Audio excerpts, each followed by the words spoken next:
Okay, everybody, we're letting everybody get in here. This is the Sights and Sounds of Earth. I just had to get a couple of our other streams that have crashed through the day. I had to get them going again, but I wanted to wait till I got this stream going. Because you only get two or three notifications a day as a YouTube content creator, and I didn't want to waste it on those and then go live with this and nobody would see it. So, because I've already gone live a couple times today, I didn't want to put anything else live until I go live with this show. Then I go over there and put those two live. So now we should be back live on, I think, 8 channels, counting, I have 8 live streams now going out of here. I got Chicago PD, which is a hot topic right now. Chicago, hotbed of crime activity, and we're going to talk about that here in just a minute. Baltimore police scanner, California wildfire coverage, New York City police scanner, Sights and Sounds of Earth, that's this show here, and the live Florida amateur radio nets. That's a bunch of amateur radio from all over the state of Florida, including statewide and regional Skywarn. And also, we've got the Los Angeles police scanner back up. And we've got the 7.2 over on Starship After Dark on the gold computer over here. So there you go. We've got literally, we are at max right now. That's what I can put out right now comfortably. Anything more than that requires jury rigging something. But those are the 8 systems that I have all putting out a stream at this moment. So that's pretty good. We're getting some viewers here and there and everywhere. So I'm going to get into this one so I can see you guys' chat messages when you come up. Hey, Junior, what's up? I am glad to be here tonight. We've got some neat things going on tonight. We've got a pro-crime rally going on in Chicago. They are rallying against law and order in Chicago tonight. I do believe this started looping, so you may see it twice. This was live just about an hour ago, but I'm not sure if it's live right this minute. They may just keep coming back to the same couple, I'm not sure, but it looks like it's an edited piece now. So we'll leave that up so you can see what's been happening in Chicago today.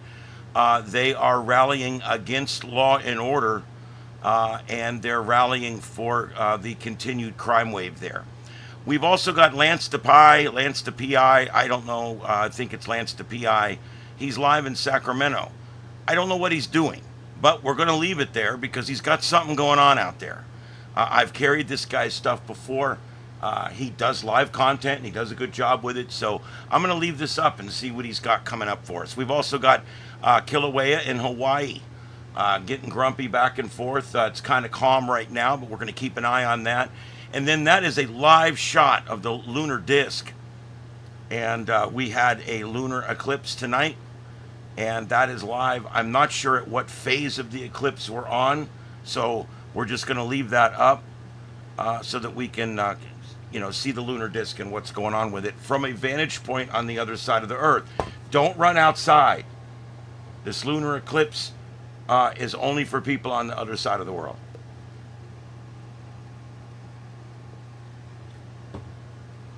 The moon's rising here now, but we will not see the eclipse here.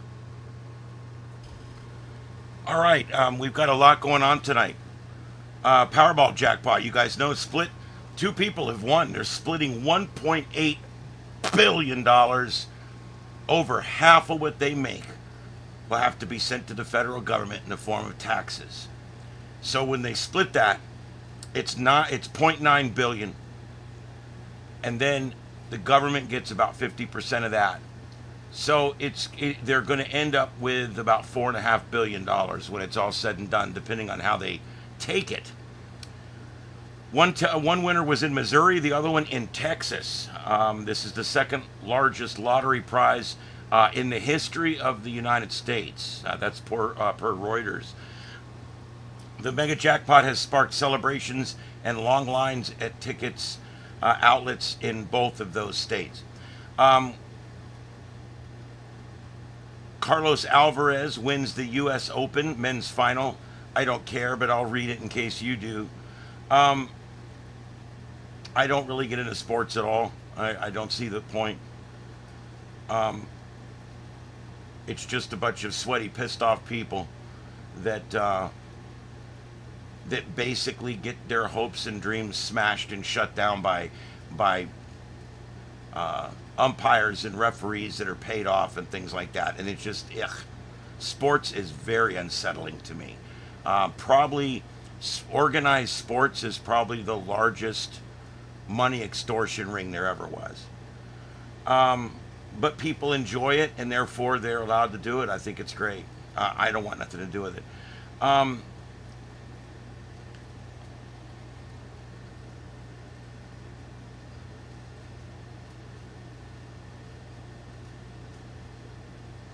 yeah, apparently an accident involving a stranded worker atop a 120-foot light tower ended in a dramatic rescue. That's pretty cool. They got him down without injury. Um,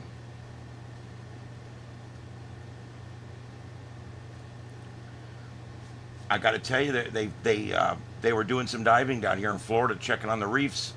You know, they've been telling us for 50 years that we're killing the reefs. The reefs are dying. Gloom and doom, Mad Max, the whole thing.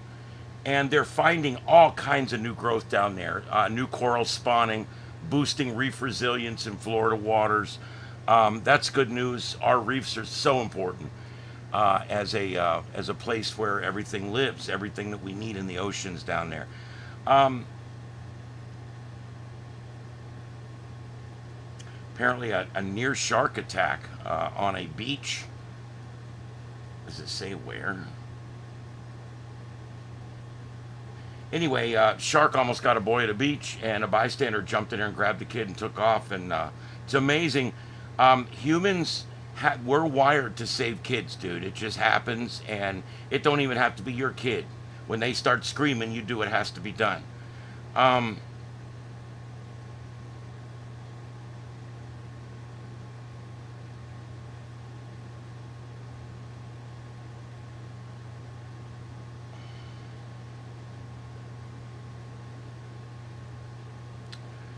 okay.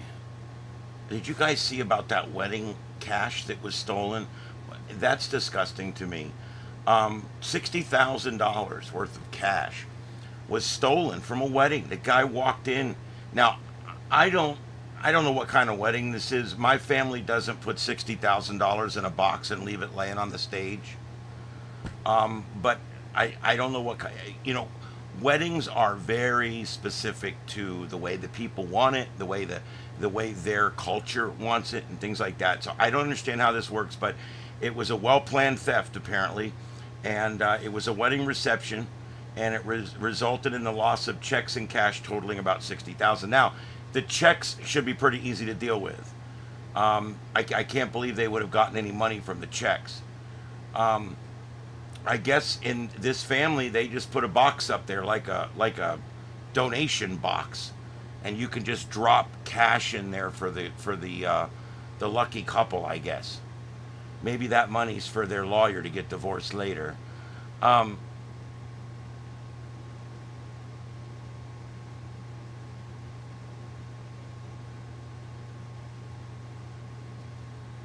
yeah, I got to tell you, I think not to get political because I try not to do that on this show. But when I see things like people marching saying, let them all in, and we don't want any help with our crime problem in Chicago, you have to start wondering, is this some kind of skew of reality? Are we in the alternate universe? Is Mr. Spock going to have a beard? I mean, there's so many things you have to consider right now. This is like weird. This is weird to me. Um, yeah, this is definitely looping because I've seen that couple twice now, 3 times. Um, but this shows you what happened earlier there. I'll add the earlier tag here in just a minute. But anyway, the point is um, crime is out of control there.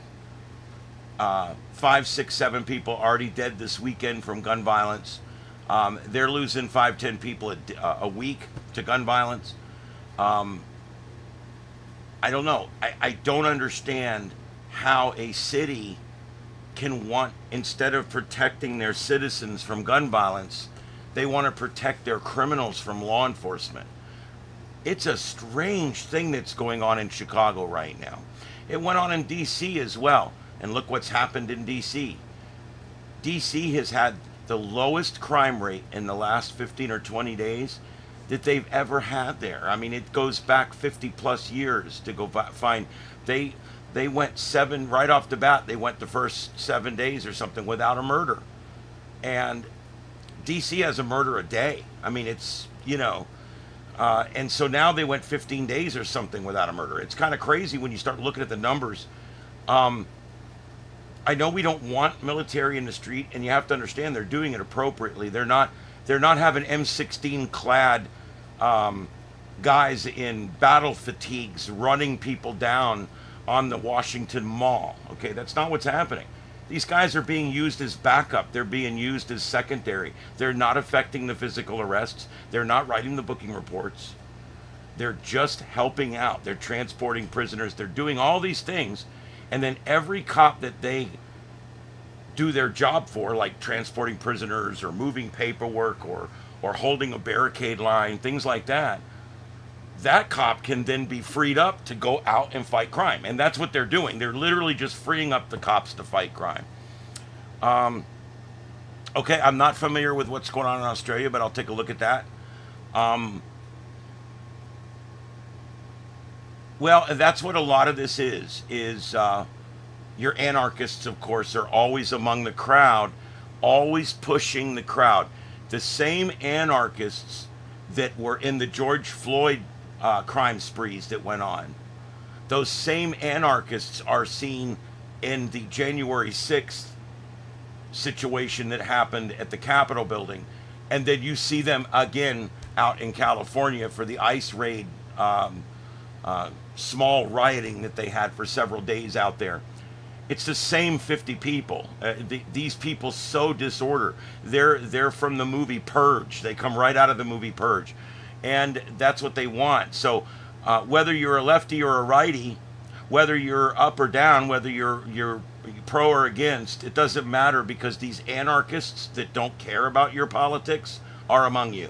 And they're going to use your peaceful protest for their own self-benefit, unfortunately. And yeah, and you're right, George Orwell, it's called Orwellian thinking, and it means that, scared people are easier to control, and that is definitely true. Galactic, I've heard that too. I don't know what truth there is to it. There is some prepping going on right now. There's been a lot of threats made. There's a lot of these anti-government and anti-peace, pro-crime groups out there, and they're all starting to really get ramped up. And so, yeah, there is some things, I'm sure, being prepared for that. Also, the ice raids are not going to stop. They could continue ice raids at the same rate that they're at right now for another 10 years and still not just fix the problem from when the 4 years Biden was in. So there is such a long road to go to deport, whether you're for it or against it. We're just talking about facts right now. There is so many millions of people that if they started, which they did 4 or 5 months ago, deporting people as quick as they can deport them, it'll still take 10 to 12 years just to undo the last 4 years of illegal immigration. So people need to calm down. Right now, they're only concentrating on the ones that have committed secondary felony crimes once they arrived here.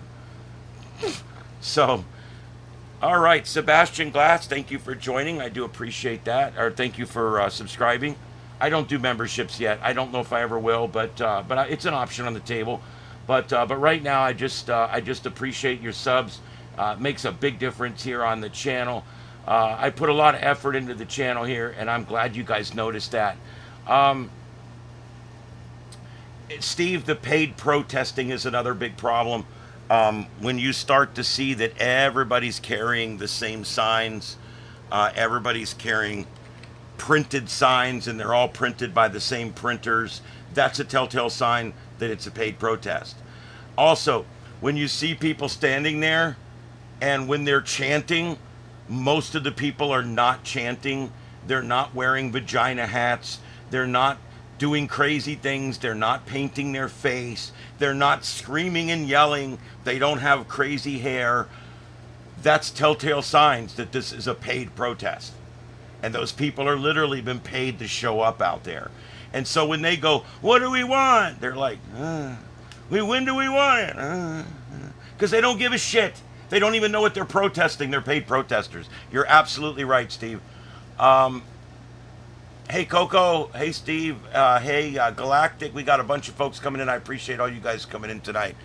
I hope you guys caught some of the driving stuff we did. I did. I still say we, and I'm pretty much running the channel completely by myself now. So I need to go ahead and drop the we vernacular, I guess.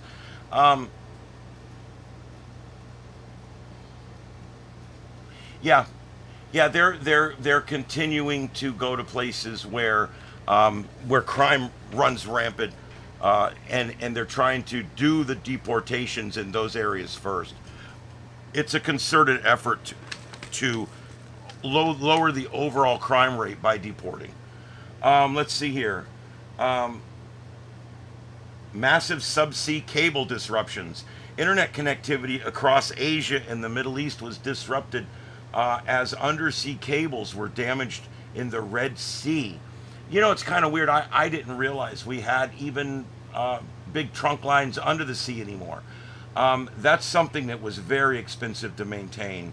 And I actually didn't even realize we were still using subsea long distance wiring for this kind of stuff. It's very, very inefficient. It's very expensive. It's also time limited as to how long it lasts once you put it in place. So, but there you go. They'll have to fix that. They'll probably fix that with a satellite. That's the way to do it. Yeah, I'm sure they've got an app, and they literally sign in on the app with the GPS. Yeah, we're here, we're protesting, and they'll walk up and they'll hand them shirts, they'll give them signs that were printed at Staples, and then they all go out and there'll be a couple of people with bullhorns leading, and everybody else will be like, because they really don't care. Underwater Sharknado. There you go. Yeah, they have full access to all the phones now. There you go.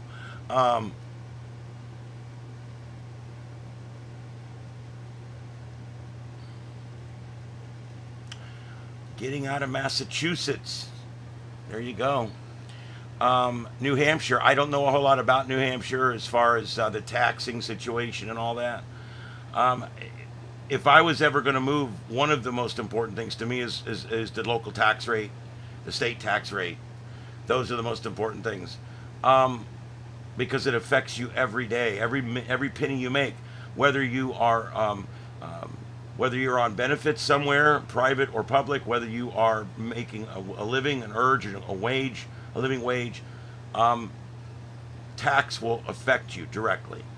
And so I always look at taxing first, lifestyle second, because if you're being taxed to death, like in Maryland and places like that, where they're paying 50+% of what they make in taxes, down here we're paying 32% or whatever that we make in taxes. It's a huge difference.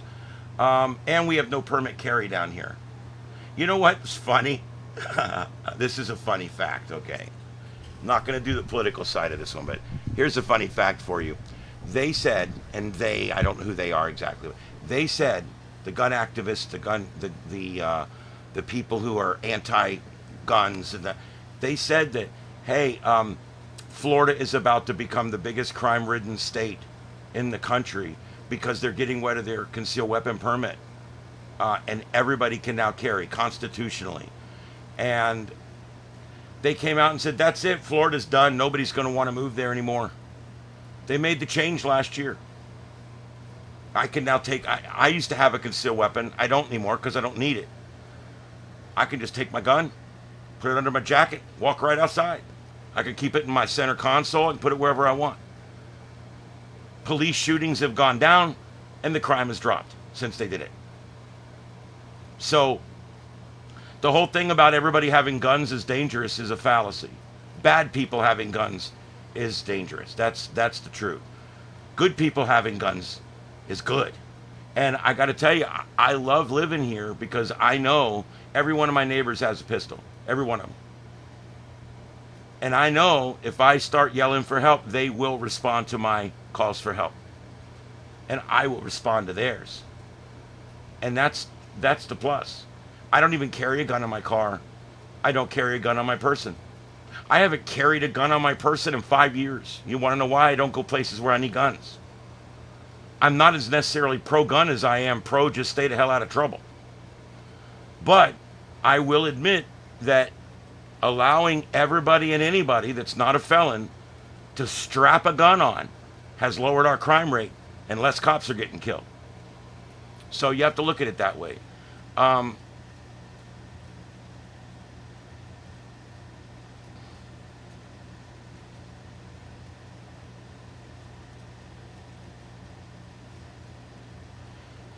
Galactic, I haven't heard anything about that.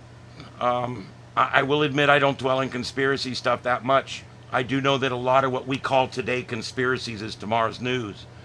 And a lot of times it's not. So it's one of those things. Yes, we have no income tax here, and our taxes are cheap. I just renewed my driver's license for 8 years, and it was $48. I just renewed my tag on my car for a year, and it was $42. You just have to look at the taxes in your area compared to Florida, and you'll see. We have a zero budget here. My state does not run deficits. My counties do not run deficits. My fire districts do not run deficits. Our hyacinth control district, mosquito control district, nothing here. No government here runs debt. You're not allowed. The National Guard doesn't run a debt. Nothing runs a debt in this state. And that's why we can do what we do. Good management over the years has allowed us to stay out of trouble. And so now we only tax people what we need every year, and that's it. Our taxes tend to go down here, not up. As more and more people come, we charge a bed tax at our hotels. Every time you stay at a hotel, you pay 10 or 15 cents a night as a bed tax. That money is spent directly to pump sand back up on our beaches.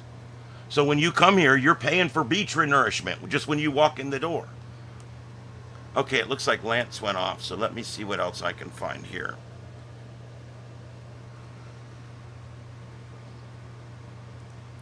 Let me go to studio mode.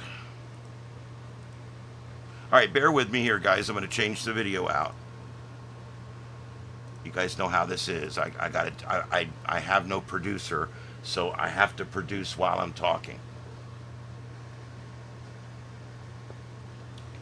Next year, no car inspection in New Hampshire. There's a step in the right direction. Guess what? We did away with it here in the 80s. We do not have car inspections. We don't inspect any cars. And you want to know what? When you pull up to a light, everybody's brake lights work. Everybody's muffler works. They said when they got rid of inspections here, that every jalopy, a piece of shit, would be traveling down the road with smoke boiling out, the blinkers not working right. Oh my God, the headlights are going to be shooting up in the freaking air. Oh my God, without government regulation, we're all going to die. Mad Max, 2-man enter, 1-man leave. Guess what? Our roads are safer than yours. So I don't care. It's one of those things. You know what makes the road safe? Good infrastructure, safe drivers, policing. That's what makes the road safe. Inspecting people's cars was the biggest waste of time and money and resources there ever was. And I'm so happy to see states getting rid of that.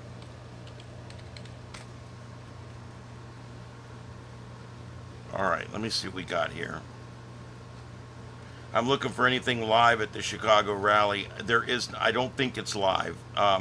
That's the problem. Everything, it's gotten dark in Chicago. It's just now getting dark in Chicago. So I think it's one of those things where it's pretty much over. Now we just want to see if there's going to be unrest. I'm going to keep an eye out for that as we go forward here. This is, there's another one there. And like I said, it is, these are earlier. That one there, it looks like twilight, but I still think, and the street lights are on. That might be live in the middle. I'm not sure. I know that one's not. There is so many spoofs on here already about Chicago protesting today. Oh my God. All of them are on here. Hook Global, Times Now, the Daily Guardian, all the usual ones that are in here just scraping material and replaying it over and over and over again. Here's News 9 now showing a protest from another country, but they say it's a protest in D.C. God, I'm not stupid, people.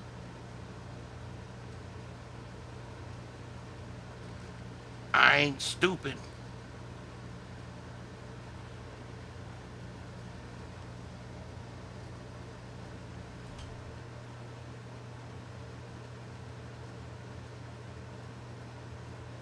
Oh, hey, there's my shit coming up. I love when I'm doing a search and my stuff starts coming up, because I use a lot of the same keywords, you know, live scanner, police activity, things like that.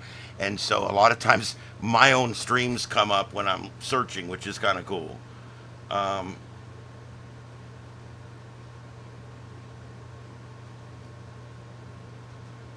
right, well, I guess that's that. All right, I'm going to continue looking for live cams. If you guys find anything, let me know. I am always looking for input. If you have anything, put it in the general tab. I got the general tab pulled up over here. And as always, thank you, Junior, for posting the broadcast. I'm looking to see what's live right now on my normal stuff that I look at.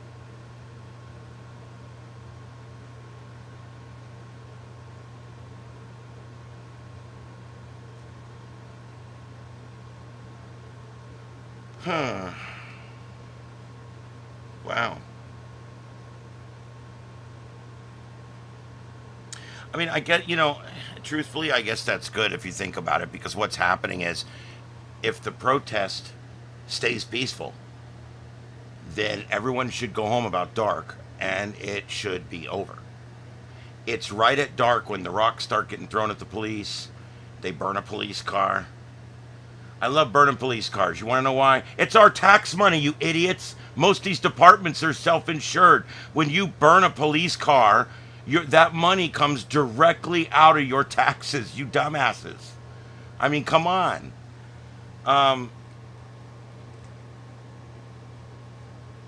a farmhouse in New Hampshire. Well, I could certainly live there, I could tell you. I'm going to stay here for 3 or 4 more years producing my show. My commercial radio show. They just built us a brand new studio and everything, and I'm gonna be here for a while. But when I'm done with that show, the day I'm done, I'm moving to that cabin I own in Georgia. The message gets ruined by what happens after dark. You are absolutely correct, Galactic. Absolutely. Yeah. A critter cam. There you go. I will look for a good critter cam at some point.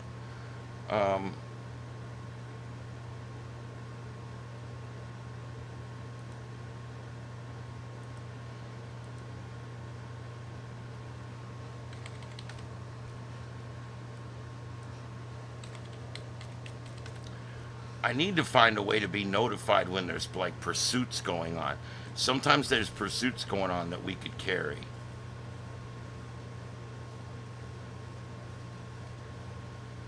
See, here's one going on, but that's on the car chase channel, and that's usually a replay. Yeah, previously recorded. The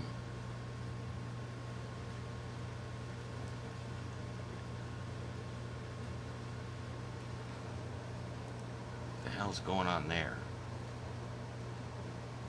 AI is transforming customer service. Shut up! Shut up! Shut up!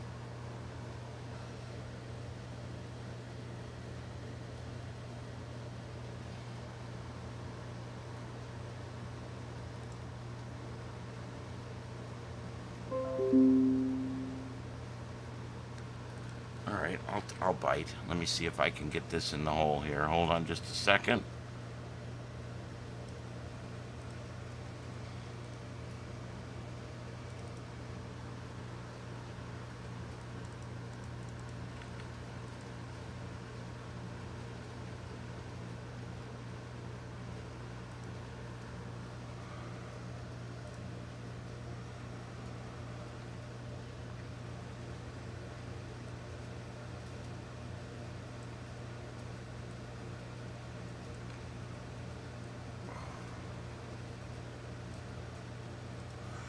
There's a live fire situation going on, so I've got that up in that right. I don't have any information yet, but this is a live fire that I think they've just got it out or they're getting it out.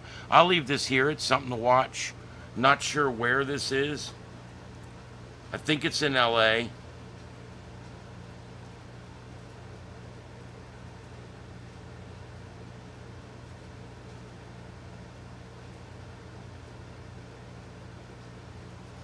Yeah, that's in LA, that fire. Okay, so there you go. And I'll go ahead and leave this here. It makes sense because LA would be 6:33. But it sure looks like it's later than that there. I'm not sure, guys. Not sure, but I'll leave it here for right now because that's all I have.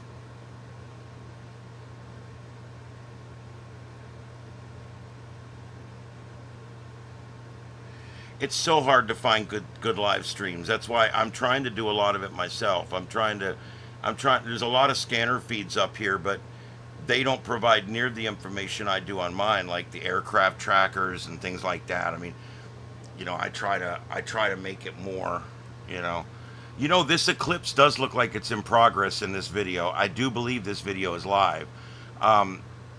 What'll happen is it'll eventually get completely dark, and then will turn red because the camera will adjust, and we should see the red disk, which is the light that is being bent, the longer wave light that bends through our atmosphere and comes around to the moon.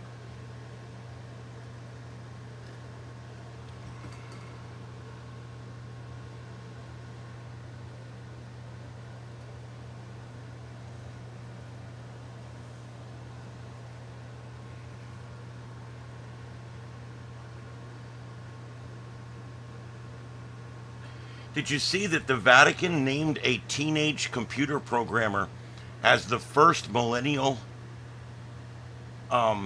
saint?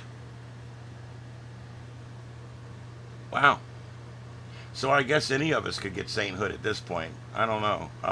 Okay. He must do the Vatican's website, I guess. Was that like Vatican.org or something? I don't know.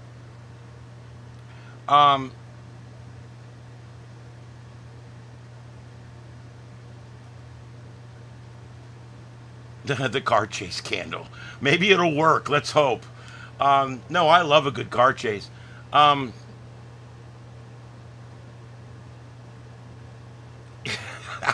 That's funny, Coco. Yes, California has the most pursuits because it's become part of Hollywood. The pursuits have become one of the shows being produced by Hollywood. I'm just telling you, that's what's going on. The reason our pursuits down here aren't shown? We don't get near as many. That's true. We don't. Our cops, first of all, will not chase you for bullshit down here. But if you shoot somebody or you do something, you're burglarizing, robbing, stealing, raping, they will chase you down here and they'll catch you. They use spike strips. They do all the same things. The difference is we don't have three chopper observers from the military, all flying patterns overhead, providing remember that night we had 3 different live shots of the same pursuit. That was crazy. It was awesome, actually. It was really neat. I just beat a copyright deal on that one too, because it was fair use. The TV station tried to dink me for something that I'm using under fair use, and I'm thinking, TV stations use shit under fair use every day and get away with it. So I hate that. Man, there's not many people in tonight. My numbers have been dwindling the last week. I don't know if I'm being shadow banned by YouTube or what. People are not finding me. My regulars are not coming in. So I don't know what's going on.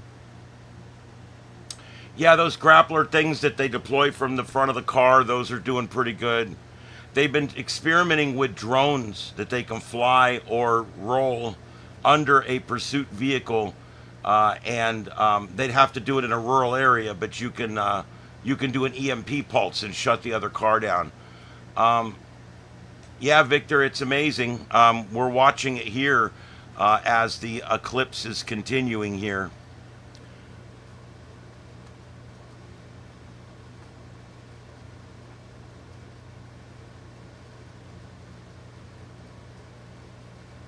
What is it with these idiots that go out in the woods with shotguns chasing Bigfoot? What, are you going to shoot it with your shotgun? Is that what you're going to do? Are you going to kill Bigfoot? Is that what we're doing?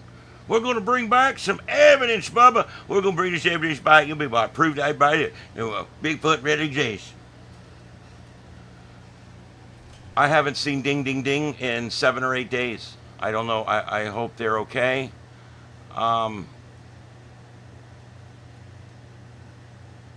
You never know. I mean, sometimes I say something that pisses people off. I get that. I'm very opinionated, and I don't always come down on the same side politically. I don't always come down on the same side socially. So I do understand that I will lose viewers over time just because they decide that something I said was just too much. So, I mean, and there could be that, and it could also be that other shows come and go. And they might have found another show they like better, and they'll be back. So it's okay. It's okay. Hopefully these folks will find their way back to us.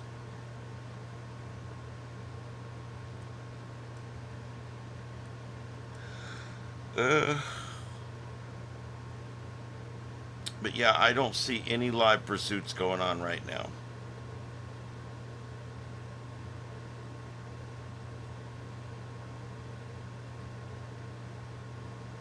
Been doing a lot of research as I have time over the last week on YouTube, and what works and what doesn't work, and tips and tricks, and I may go back to using Opus Clip. I don't know. I shut off my subscription to it because it's gotten so difficult to use. I got to start doing shorts again. All those shorts are some of the latest videos I've been watching from successful YouTube creators are telling me shorts are not that important, really. The people that shorts bring to your channel end up not being good viewers. Isn't this weird? This is something that you might find interesting. If you use shorts as an advertisement like I was doing, okay, what shorts does is it brings people with short attention spans to your channel. Think about it. You don't want people coming to your channel that have short attention spans. When you go to someone's video and you're like, I'm going to go to their video and I'm going to give them a thumbs up and help them out. Sounds good, right? Sounds like you're doing me a favor, right? You're going to go to my video and click the thumbs up. You don't have time to watch it, so you're just going to go in and give it a thumbs up and then go back out. You've hurt me. I hate to say it, but you've hurt me. What you told YouTube was, hey, I went in this video and it sucked so bad I clicked out in 9 seconds. The thumbs up doesn't mean anything when you come and go that quick. So what you want, if you want to really help a YouTube channel, leave their content playing for 10 minutes or 20 or 30 minutes before you click out. Now I know that's difficult because you may not want to watch it, but you can always mute it and put it in the background. You can always put it on another screen, put it in the background. You can always run it. If you want to support people, take an old phone, sign it in as a different account, and just start watching different videos for people that you like. That kind of stuff helps. But if you click into a video just long enough to give it a thumbs up, you actually hurt the creator. Because the number one thing YouTube looks at with new videos is how long, when they put that impression out, did you click on it? That's the number one thing, and that's done by your thumbnail and your title, okay? Good thumbnail, good title, That gets you what they call click-throughs. That's the number one thing, getting a click-through. The number two thing, once you get that click-through, especially for someone who's not a subscriber to your channel, if they watch only 10 or 20 seconds of that video and click back out, that counts as someone who did not like your video. Whether you thumbs it or not, doesn't matter. You can thumbs up, thumbs down. Believe it or not, that does count. It does help. But the most important thing is how long you watched. How many frames did they send to your browser? That's what matters. And that's where the YouTube creators, that's where we get our credit. Our credit for what we're doing comes from the duration that you watch. And that's why I don't say it a lot, but I do mention every now and then, to truly help a creator, you need to leave his content playing on a backup computer, on a backup screen, on a backup browser, somewhere. Leave it playing for a little while before you click out of it, because if you don't, it hurts them. Yeah, hey, it's one of those things. We appreciate it either way. I mean, even if you do just go in and put a thumbs up, it's still better than nothing. It's still activity. I'll tell you something else that helps is like when we do a scanner feed or something, if people start chatting in that video, it begins to move up the algorithms. We tested this one night. 4 or 5 of us got on one of my scanner feeds, and we just started mindlessly putting in everything. Hey, Bob. Hey, Bill. Hey, what's up? What's going on with you? What's going on with you? And we just started literally typing in nonsense. And next thing you know, we had 40 viewers on there. So literally, if you have a feed on, even though you've got 5 or 6 or 7 people watching it, the algorithms are not necessarily kicking it out there that much. But if there becomes a chat conversation going on along with the viewership, that suddenly begins to bring the relevance of that video up, and that allows it to get more click-throughs, as well as, so more people are finding it, basically. Yeah, you can do it. All you got to do, I hate to sit here and like give out advice on how to get around systems, and I really don't want to do that. But just all I'm going to say is just leave it playing. It can be on another browser. It can be on another tab, as long as it's still going.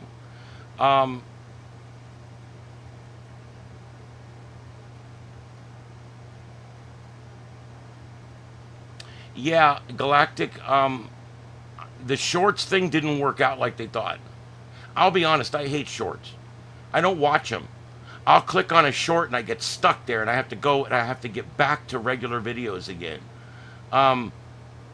Here's the 3 things that a short is guaranteed to provide you. Number 1, lots of sky, lots of feet, and you don't really get to see everybody in the conversation. That's number 1, because it's upright format. It's the worst format ever. Number 2, you won't know what happened at the beginning of the incident, because it's a short and it has to be under 3 minutes long, so they can only put so much of it in there, so you'll never have any kind of opening or beginning context to what has happened. And then the worst of everything, of all these things, the very worst thing with a short is it'll never have a conclusion. It won't have the long form conclusion at the end, which is, I don't watch a video if I'm not going to get a payoff. And when I watch a 3-minute short, and at the end it just ends, and you don't know, did the Karen get arrested? You don't know if did the cop get a DUI? You don't know if did they finish making the quilt? You don't know, because shorts never seem to provide you with a conclusion. God, I hate shorts. They have been messing with the algorithms with shorts. There was even an announcement to content creators that they're changing the way shorts are tallied. They're changing the way shorts are click-through'd and things like that. But I don't study stuff about shorts that much, because I don't use shorts. You got to get 1 million clicks on shorts to start making money on them. Okay? And it just doesn't seem like a good use of time to make hundreds and hundreds and hundreds of these shorts. It's almost like a puppy mill. I would much rather make good live content like this And if people don't find me now, they find me later. I've already had 46 people in tonight. That's not a lot. This is a very low number night. But I'll have another 200 click through in the next 24 hours too. So I end up getting some, some listens, some views, some watches on these videos. Other nights when there's something going on, I can easily run up into the thousands of viewers. So it's one of those things, I basically have to do it every night. And then if something happens, I'm the one that's already on and I get all the clicks. And so that's kind of what I'm doing. That's literally what I'm doing here, is providing you guys with a show for my regulars. And then if there's a hurricane hitting the coast, if there's a tornado on the ground in Oklahoma, if Mount Kīlauea is spewing crap everywhere, I get more viewers, and that's how I pay the bills on those nights. But it's working. And I've added the driving. I've got everything working with that now. For those that were watching the other night, my video that was called Red Dot, because that's all it was just a red dot where the title goes, because my app was not working properly. What I had to do was uninstall both of the YouTube apps and then reinstall both of the YouTube apps off of the Google Play Store. And at that point, it started working. I looked into third-party apps. They all require money, or they put big, nasty watermarks all over your page. So all over your screen, and I'm not going to do that either. So what I decided was I'm going to stay with the YouTube program now that it's working. I don't like it. It's garbage. I have to go in every single time that I do a live on my phone. You have to go into settings. You have to go into advanced settings, and then you have to click monetization on. Then you back out, and then you have to go to settings. Then you have to go to orientation and change it to landscape orientation. YouTube, in their infinite wisdom, I love YouTube, but they do some stupid shit, and this is one of them. The default is portrait. Even though our brains do not see shit in portrait, even though our world is not laid out in portrait, and even though the experience is worse in portrait, that's what they've decided to make the default, portrait. Thanks a lot, guys. And then after you get done with all of that, then you go find the little pin, you click that, and then you can put in a title. It does not capitalize any of the words in your title. So even if you use the voice thing to put the title in, you have to go back and capitalize. I just hate stuff like that. It's little things like that the app could be so much better than it is. But then it does allow a description. It allows you to put the town of origin and things like that in there. And I do take advantage of all that.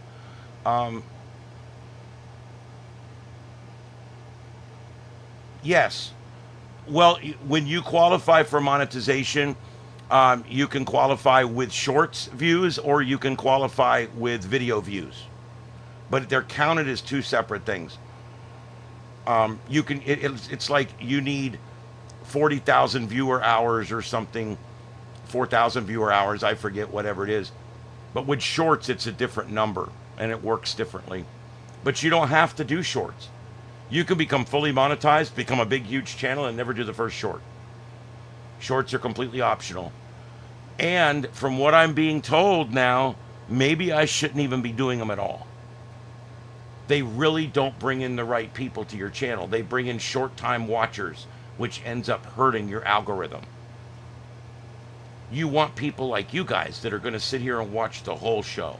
I have a number up here called average view duration. This is the most important number up there. Yeah, views is important, current viewers, chat rate, all that stuff's important. But the most important thing is average view duration. Right now, it's just under 10 minutes. That means that the average amount of people that come in here are spending about 10 minutes watching. That's pretty good. An average video will have 3 or 4 minutes. That's usually where the average videos run.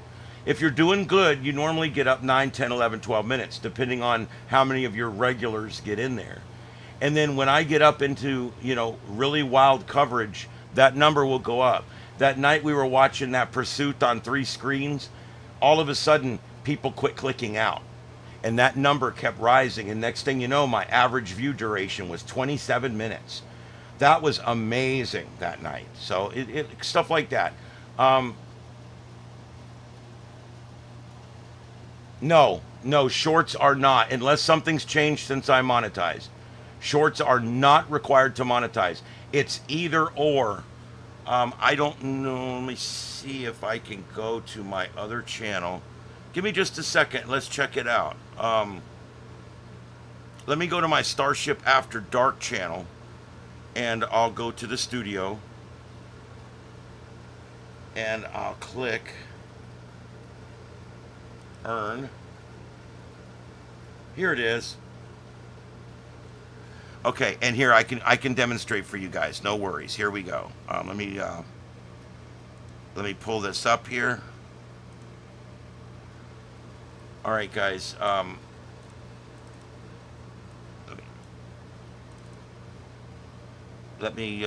just getting it blown up so you can see here.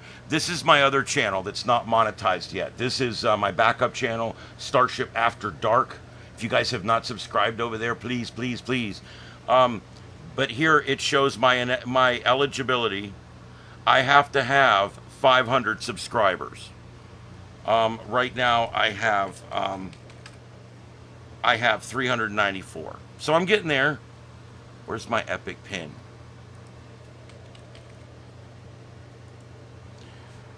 And it also, I have to have 3 video uploads in the last 90 days. That's not a big deal. They've actually brought that number down.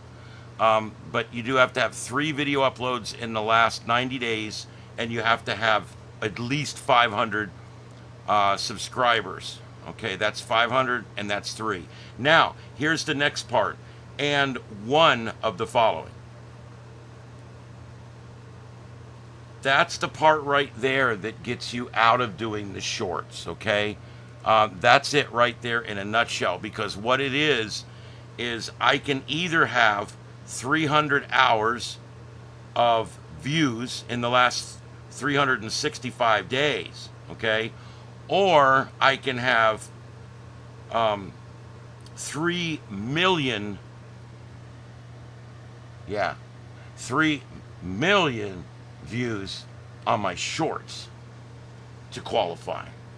So you can see there, that would be kind of crazy. And I don't do shorts. You can see there's 0. But I got 248 valid public watch hours, but I need 3,000 in order to monetize. This channel will never, I don't know if I'll ever get this thing monetized unless I do some more stuff with it. But that's basically where you're at. And then once you get this, once you get everything, you get this one and you get this one. You just have to get one of these next 2, which is this one, and you're good. That's all you need to monetize right there. And that gives you your level 1 monetization. That allows you to get super chats and stuff like that, which I did. I got $40 in super chats on my drive last night, so that was very nice. The gas was covered last night. The 7.2 is down. All right, I had no idea it was down. It was working literally an hour ago.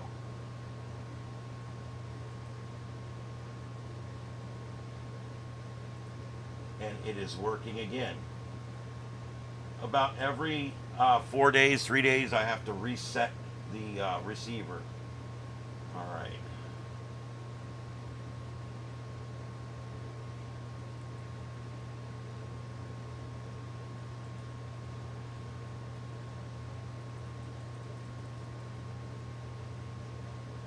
Okay, there we go. 7.2, upper sideband or lower sideband.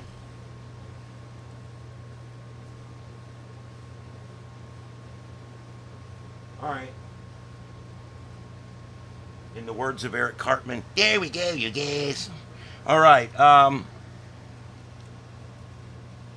Yeah, Victor, it's my mom. I've made that announcement already. It's my mom, and she's not in the best way, but she's surviving. We're in a rehabilitation phase at this point. Galactic, it has changed a bunch of times over the year, and I'm sure at some point over the years, I'm sure at some point that's what it was. But for right now, that's what you need right there to qualify and to get your supers and stuff like that. That still does not get you shit. I just realized I never hit the button, guys. That's what I'm showing you. God damn it. I feel so stupid sometimes when I do that. Here's what you need. Here it is. God, I'm stupid. All right, there's the 500. You need 3 videos in 90 days, and you need 3,000 because you only need one of the following 2. So that's what you need, 503 and 3,000, and that's to get your first level monetization. Sorry, I didn't realize I didn't hit the button. I'm stupid that way. You guys have to let me know when I do that. And Junior, you did. Thank you. All right, so let's go ahead and go back now. That's all I needed to show you was that graphic right there anyway. But it's nice when I actually show the graphic that I'm referring to. That's always a plus, isn't it? All right, so let's take a look now at the radar. We actually had 3 severe thunderstorm warnings. Those have all been allowed to expire. There is no storm chasers on the board, and the only severe thunderstorm we have is currently up in Canada land. And there you go right there. That's what we have. Way, way up there.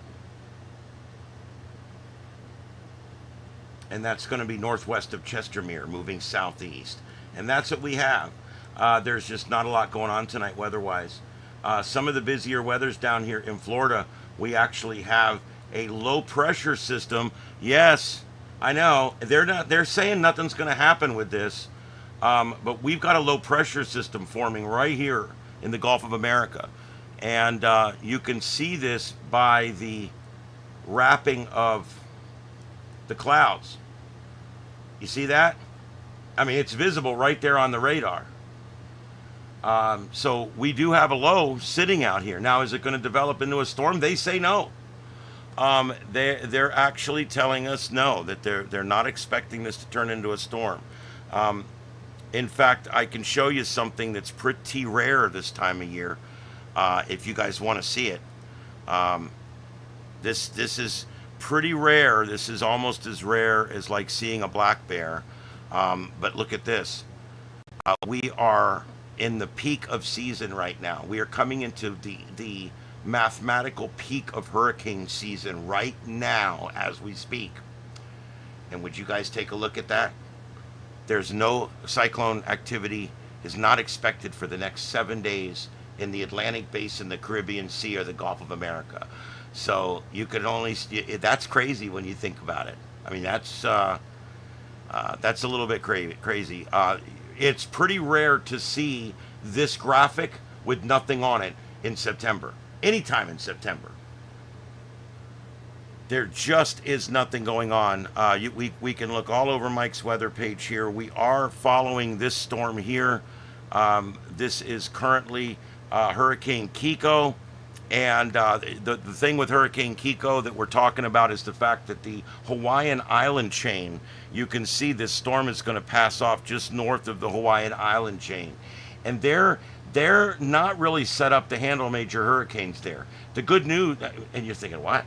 Well, it's true, believe it or not. There's all kinds of mudslide potential there on the islands, and there's only so far you can go when you're on an island. So there is big concerns when storms go by, or tsunamis, anything that produces any kind of wave action. And this is going to produce wave action. However, it was a major hurricane yesterday. Today, just a hurricane. And by the time it makes its closest pass to the Hawaiian island chain, it's actually going to be a tropical storm. So that's the saving grace. I don't think they're going to have a big, huge storm out there.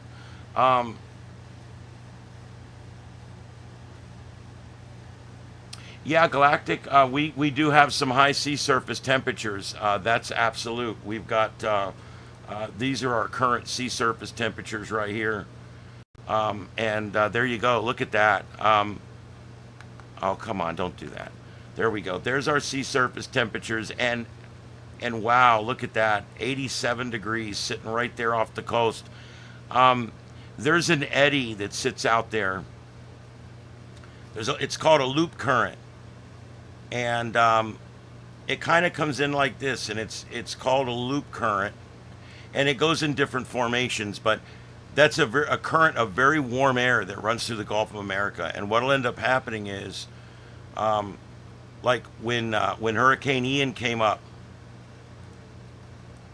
this way, came right over Cuba, and as it was coming in, it went over this eddy right here, and that's why we ended up with a Cat 5 storm, and went from a 1 to a 5 in 24 hours. And that's why, because of that down there. Now, the same thing happened with Katrina.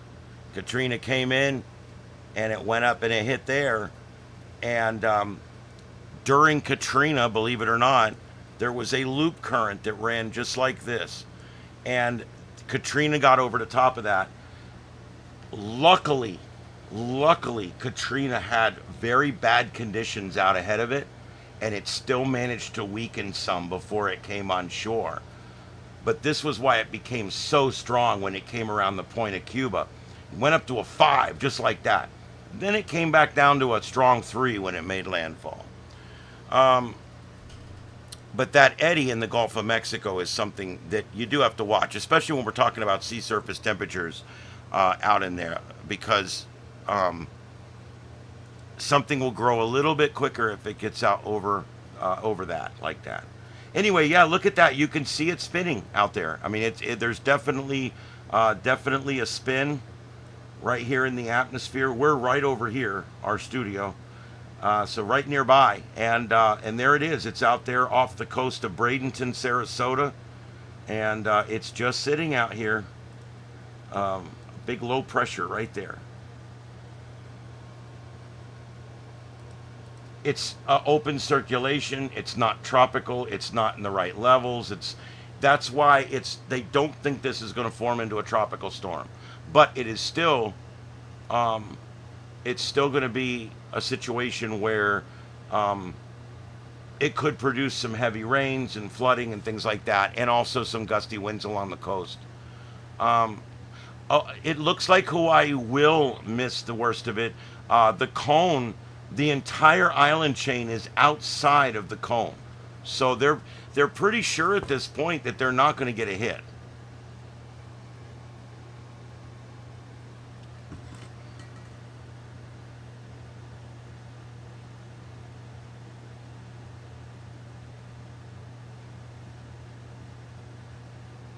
Yeah, Galactic. There was that the one thing that really propelled my channel. I got thousands of subscribers, was that interstate shooter manhunt. You remember that? It was in Kentucky. I think it was Kentucky. And I was one of the first ones to get on with it. And I had live views. I had live scanners. I had aircraft tracker with the choppers. I had everything going. And I ended up with 6,000 or 7,000 consecutive viewers. And that was a big boost for my channel. And I made money that month and was able to purchase 3 more computers with the money I made from that one manhunt. All the money I make on YouTube rolls directly back into the studio.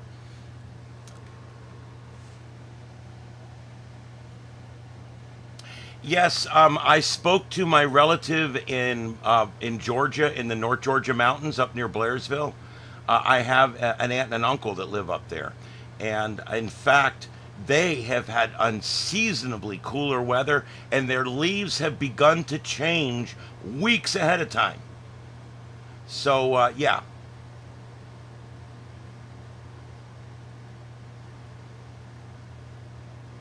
It does. Junior, the quality of the coverage is very important. The quantity of the coverage is very important. But the first to the punch is probably the most important thing. It really is. Because you get out ahead of them a little bit algorithmically. There's other guys that do what I do, and they do it differently, but they do what I do. And sometimes they'll get on first. And when I come on, they've already got 56,000 viewers or something. And I'm trying to chisel away at that with what I'm doing, which what I'm doing may be slightly better. I may be providing better streams, better feeds, better information, but It's whoever's entrenched and whoever's in first that really gets the algorithmic advantage. Yep. Well, I'm slowly cleaning the studio up live from Southwest Florida. This is the studio here, our live view of the studio. I'm slowly cleaning up the mess over here from where I built my box the other day, and I've got that almost completely cleaned up over there. I just have to wipe it down now. But I built my entire box over there, and it's still a little bit messy. But yeah, you can see this is my home studio that I built behind my home, and in here I am running currently 8 computers and 5 Android devices in order to provide all of this live feed to you. I use an Android device for my primary camera. I use an Android device to control all the colors and everything of the lighting and the LED curtain you see behind me and all that kind of stuff. And I bought this, and I'm having a hard time with it. I bought the adapter to hook my mic up to it and everything, and it doesn't work. So I don't know if I got a broken one. It's pretty, though. I may just hang it up and leave it on. But it looks like something you would see on the Enterprise or something. But it doesn't work. My mic doesn't go through it, no matter what button I hit. I've watched videos, no matter what. You know what? My biggest problem is that I have to work. You're correct. I do. And I work during the busiest time. I'm at work from 2 p.m. until about 7 p.m. And that's usually when breaking news happens.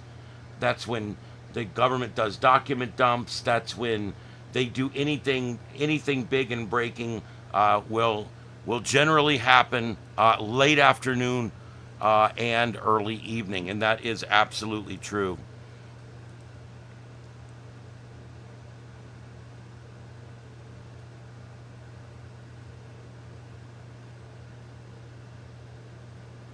So that being said, a lot of times I come home and I have to jump into the coverage late, and so that's what I do.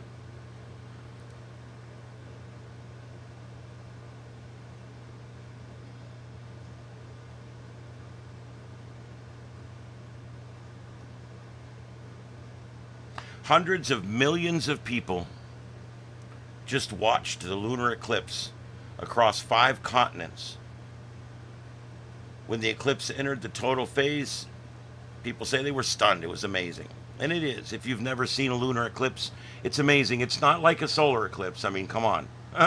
Solar eclipses are once, twice in a lifetime events. I'm a two-timer, and I hope to live till 2044 so that I can be a 3-timer. It comes right by my house here. My house will be in 90% totality, so I'll only have to drive literally 20 miles, and I will be in totality. So yeah, I'm looking forward to that. I plan to be a 3-timer before I die. Most people die having never seen a full solar eclipse. So there you go. That's the lunar eclipse we're watching. I believe this may be spooled. It says it's live. But I think we're watching what's happened a few hours ago. But we'll leave it on. This is what it looks like when we're getting a lunar eclipse.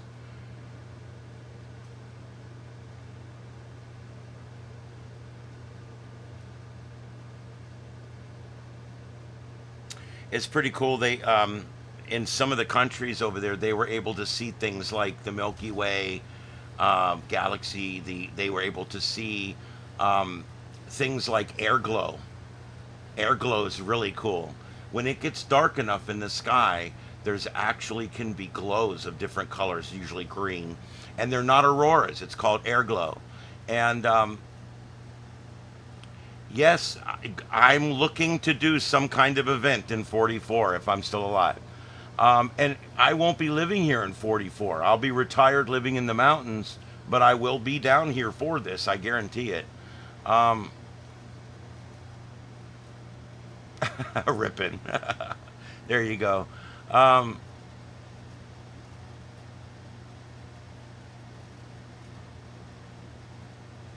That's pretty cool. Yeah, a lunar eclipse during a lunar set or rise uh, really brings up the color. It makes it look larger because it's on the horizon. That is an optical illusion, by the way. But yeah, it is kind of neat. I have watched one lunar rise that was in full eclipse as it rose, and it was beautiful. It was amazing. We purposely drove to a dark sky location where I could see the horizon. And man, I wish I had better cameras back then. And we are waiting for a faint coronal mass ejection that's going to strike Earth, and it's expected tonight. But it's not registering on our solar wind, and it is overdue. So they're saying we could still have a small aurora maybe today, or later tonight or tomorrow sometime. But right now, the CME we were expecting is overdue.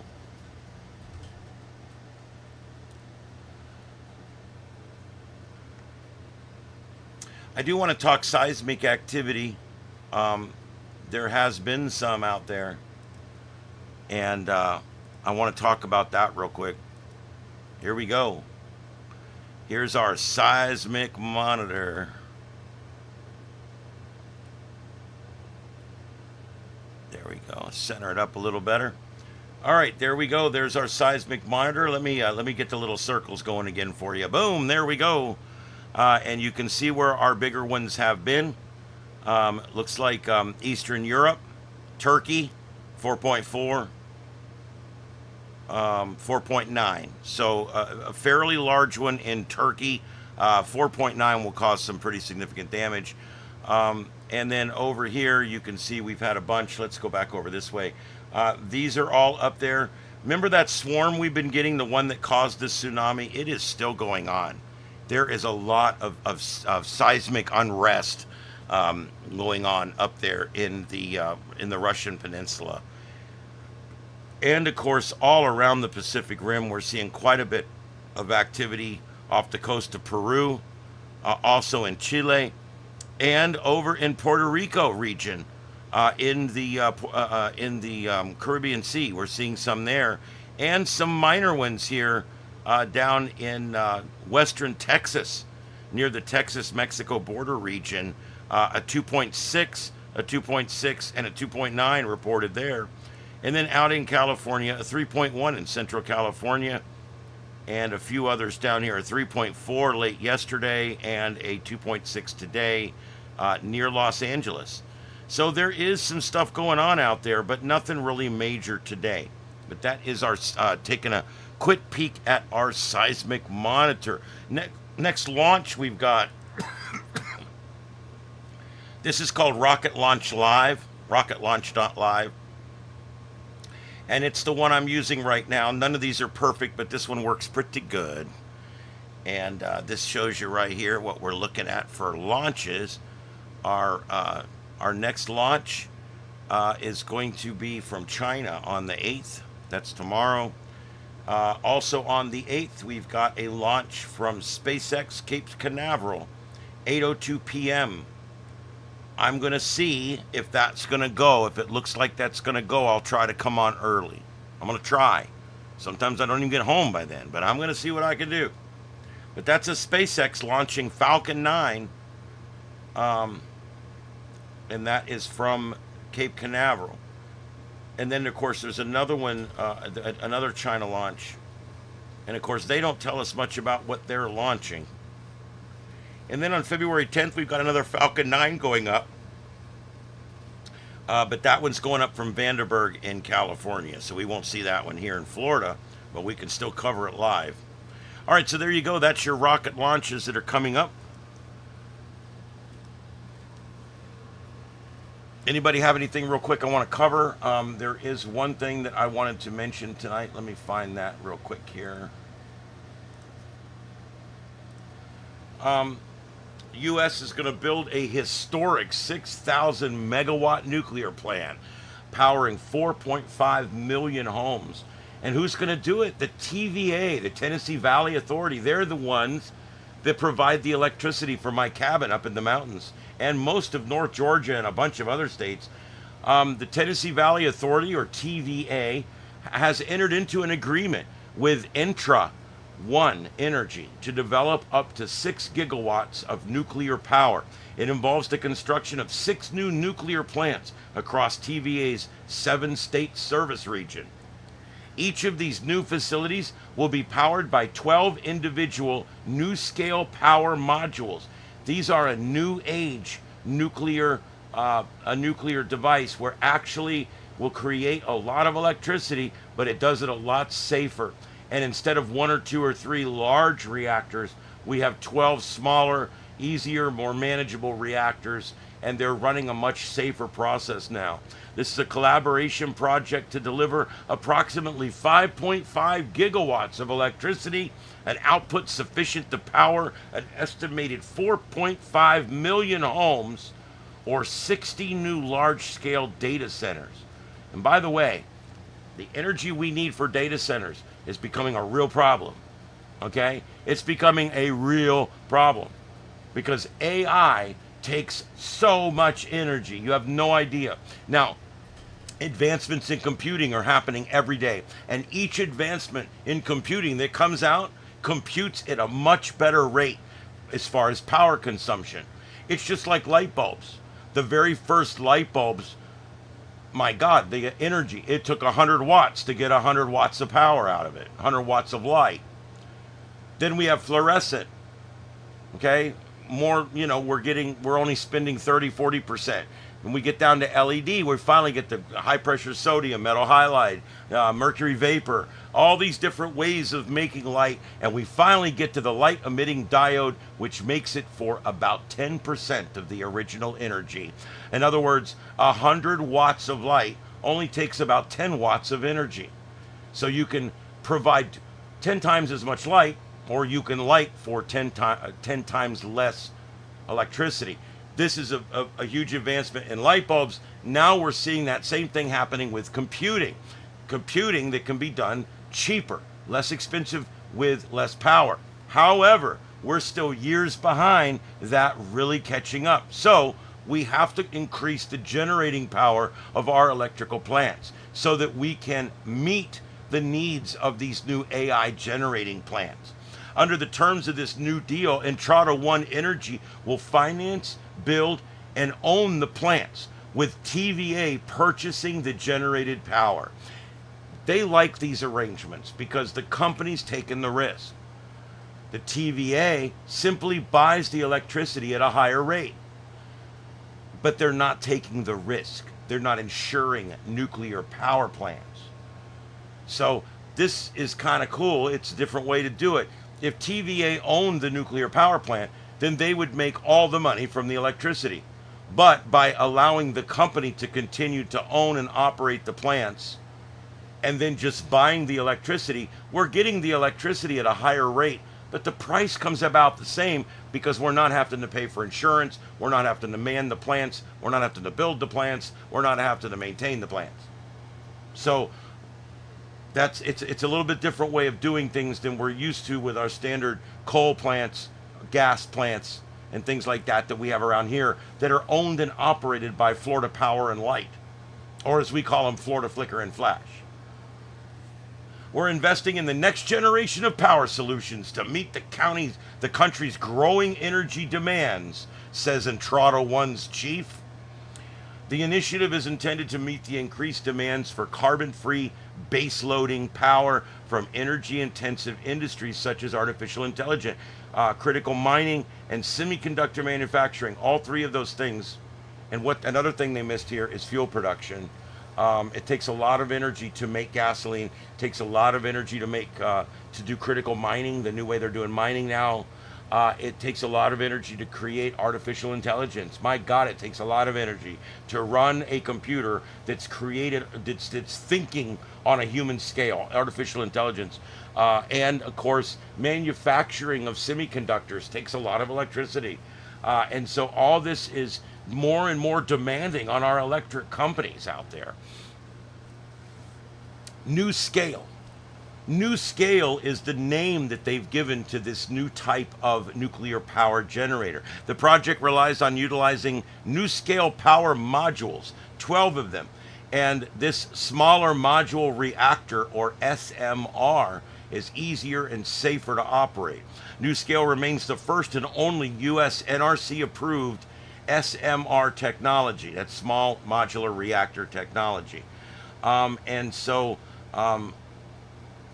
The NRC is the U.S. Nuclear Regulatory Committee, and they have approved. What the hell's going on outside my house?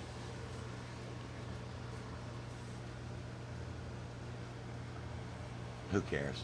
All right. This is the only company that's allowed to start using these new devices. It's been approved by the Nuclear Regulatory Commission for these new smaller modular reactors to start being built.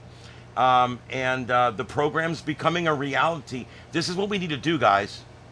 Making electricity out of solar panels is incredibly inefficient. We knock down forests in order to put up solar fields. They are taking down thousands and thousands of acres of hardwood forest just in North Georgia to put up solar panels. And the problem is these solar panels aren't lasting 10 years and they're all breaking down. The first ones they've put up are already at 20% failure. And so they're not paying for themselves. They're putting these things in and they're not paying for themselves.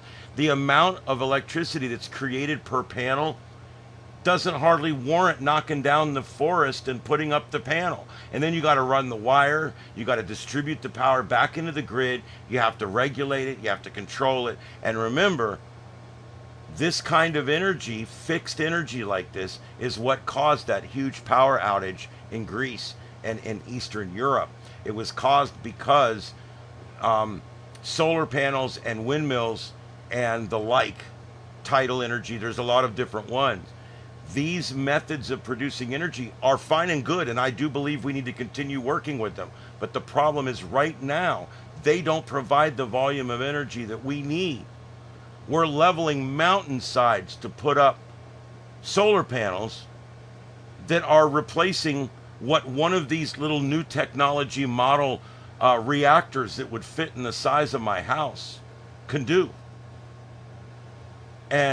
But instead we're knocking down a forest. I don't want to deforest our country so that we can put in solar panels so that we can save the forests. I mean, what are we doing? It doesn't even make sense. And the windmills, the way they're killing birds, and now they're finding the windmills are only good for 15 years and they have to come down. And the cost of tearing one down is $150,000. And by the time you tear it down and haul it away, you've made no money in 15 years. You've lost money. So we've got a lot to look at when it comes to electricity. It's not as clear-cut as you think.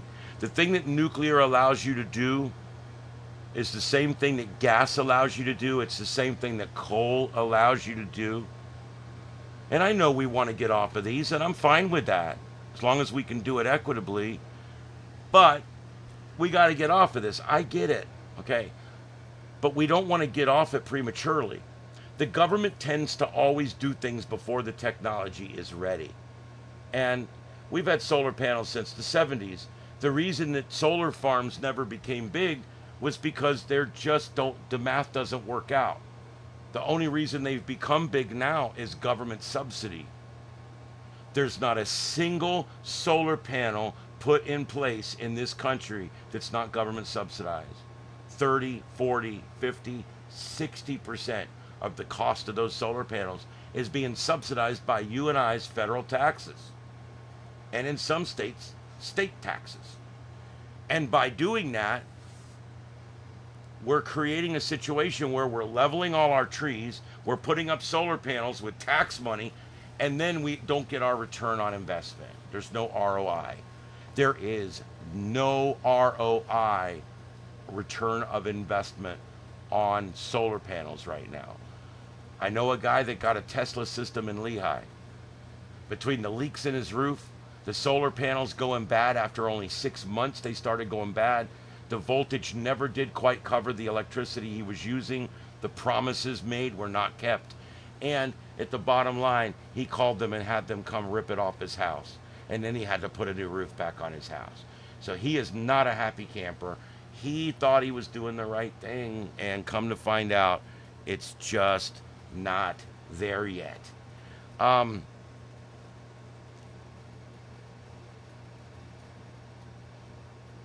Dominic, you're correct. You're absolutely correct. Here's the difference. Here's why nuclear, coal, gas,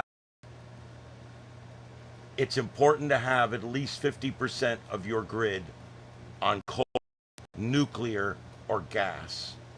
And the reason is because the other 50% that is solar panels, windmills, tidal action, and things like that, this electric generation over here cannot be turned on and off. It cannot be turned up or down. There's no rheostat or dimmer switch or potentiometer between these large solar panel farms and our grid. The power is dumped directly on grid, which means during a time of increased usage or a time of decreased usage or a time of increased production due to sun or decreased production due to storm, your power grid is not able to adjust quick enough. Hence the power failure in Eastern Europe that took out the electricity in 2.5 countries. The reason, some of it was restored fairly quickly. Others, like Greece, were out of power for 24 hours. I'm surprised there wasn't riots in the street. The reason was 85% of their energy is renewable, and they had taken all of their nuclear plants offline because they're bad. They're going to blow up and kill us all. Okay? Nuclear is actually safer to produce than any other kind of electricity, simply because of the amount of electricity that you can produce. Nuclear plants can produce large quantities of power, and most nuclear plants have never had the first accident. Why did nuclear plants melt down? Chernobyl? It was negligence.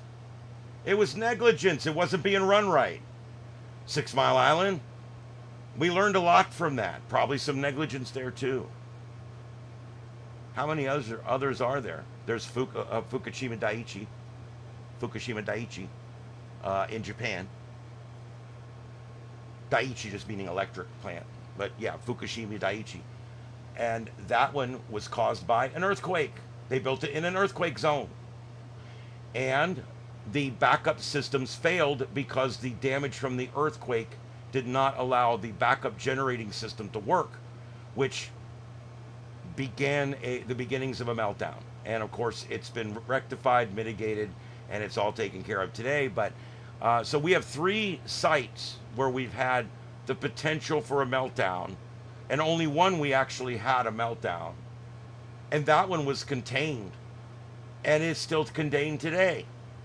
So when you look at the hundreds of trillions of kilowatts that these plants provide to us, and then you go back during the 50, 60 years we've been using nuclear power since the beginning, and you look at how dangerous they've been over the years.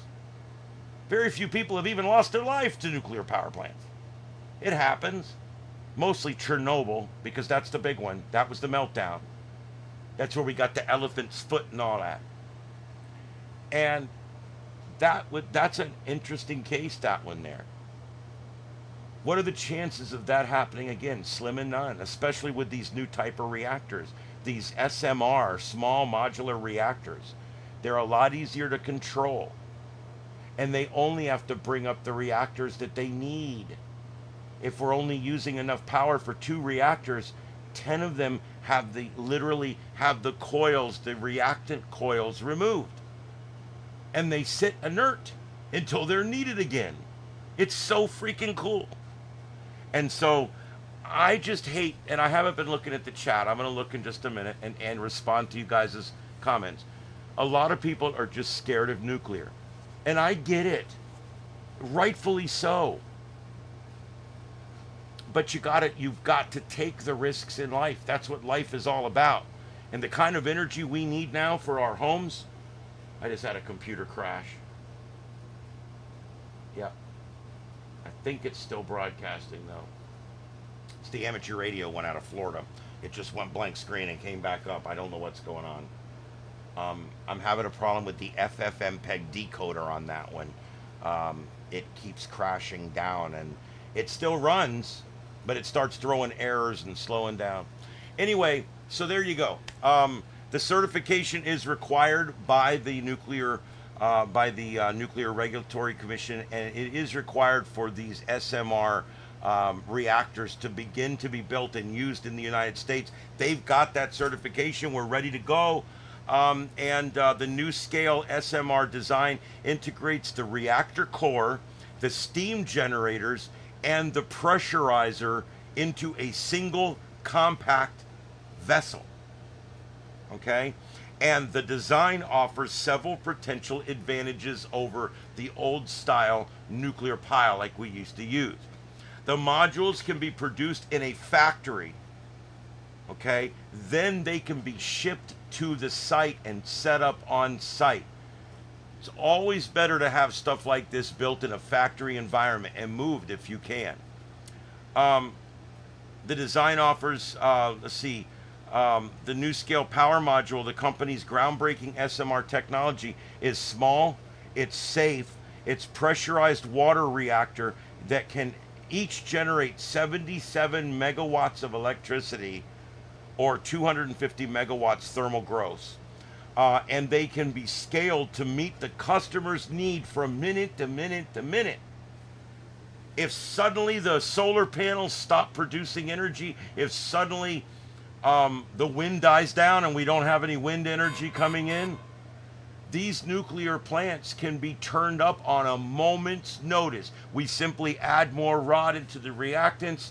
We simply start up another new generator, and bam, we are cooking with gas again, and everybody's lights are on. That's the difference with Greece. They did not have deep capacity. They had a very shallow capacity. All their capacity was right there. They were using it right there. And when the demand went up and the capacity came down, they could not meet the need. They didn't have the ability. Us, we simply turn on reactor 3, turn on reactor 4, turn on reactor 5, and dial them up until we have enough power. And if one starts acting up, we can turn on another one and shut that one down, and no one ever knows the difference. The smaller design of these things is amazing. I am happy to see this because nuclear power is the future of power, not solar panels and windmills. Sorry, folks. I know you hate me. Sorry. I submit at this point, nuclear power has done less damage to our planet over all the years we've used it. And you can include the bombs we dropped. I don't care. Nuclear has provided less damage to our planet over the years than we've seen in just the last 10 years, where we're deforesting entire countrysides and putting up windmills that whack our birds in half. And we're putting in windmills offshore that are messing up our whales and messing up our waterways. When we cut down 10,000 hardwood trees to put in solar panels, I question which is better for the planet. Because that whole solar farm, I can produce that amount of electricity that solar farm produces with one of these generators at 9%. Do the math. We can run this generator at 9% and produce every bit of power that all those 900 acres you've knocked down out there. I can do it all with one of these little reactors. And what do these reactors put into the environment that's bad? Nothing! That's the point. If the radiation is contained properly, there is nothing that gets put off. There's no harmful carbon gases that get put off. There's no CO2 creating this and global warming that. Nuclear is clean.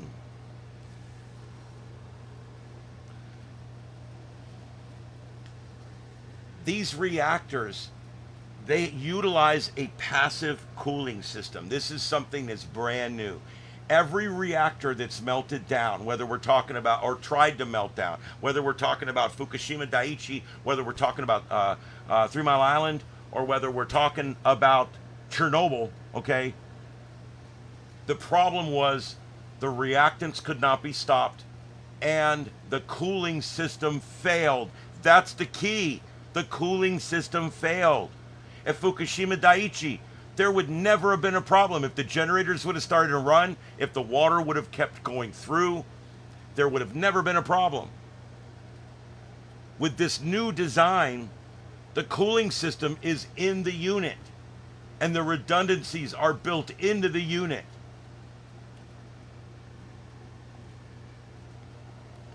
They're designed for underground installation, meaning that if there's a problem, we already have the first level of protection in place. This minimizes their physical footprint on the land and the associated civil engineering work of putting it above ground. And the modularity allows the power capacity to be added incrementally as needed. You can install the first 2 and start using them. Then you can install the second 2 while you're using the first 2. This plant's completely scalable. You can go 12, 14, 16, 18 modules. And you just produce whatever power is necessary. This is what it's going to take to go to an AI world. And that's where we're going.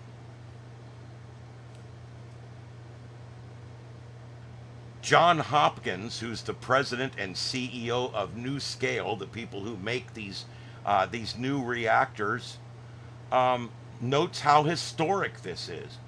That we are addressing the country's energy needs with a much safer nuclear process.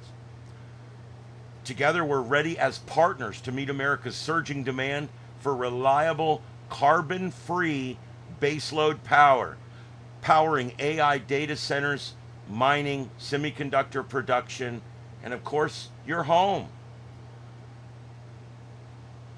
It's also going to provide power to this energy-intensive industries that we're creating nowadays. That's what's driving our national economy. These tariffs have brought manufacturing back to this country. We are going to have to power these plants that have been powered down for years. We're going to have to power new plants that are already being built. Manufacturing's coming home. That means we need to increase our power capacity as well. And you have to be ahead of the curve on these things. And that's why I'm so glad to hear that this thing is well underway. This new agreement they have expands on the partnership that they established back in 22 with Entrada One and NuScale, which is formed to provide a comprehensive service for these new style nuclear projects. I mean, this is really cool. This is really cool stuff. The collaboration uses Entrada One's experience in the energy and finance sectors to support the commercial development of this new technology. It's the energy that we need to power America's economy. This is what's going to lead to our prosperity in the future, is having enough energy. And we got to fuel artificial intelligence, quantum computing. This stuff takes so much energy. And the new advanced manufacturing. Every time we take a human out and we put a machine in to build cars or to build computers or to build semiconductors, it takes more electricity to run a robot than it does to light and heat and air condition the area where the worker was working.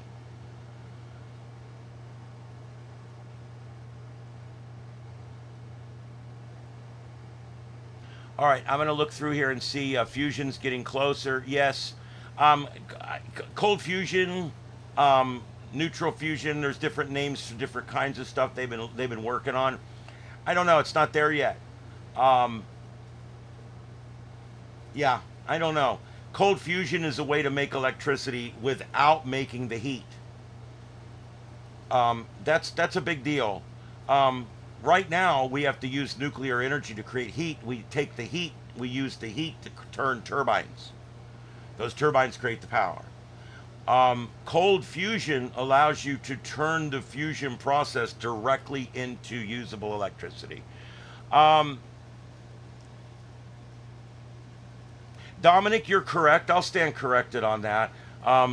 Solar power is technically nuclear power, but when I talk nuclear power, obviously I'm talking about man-generated nuclear power.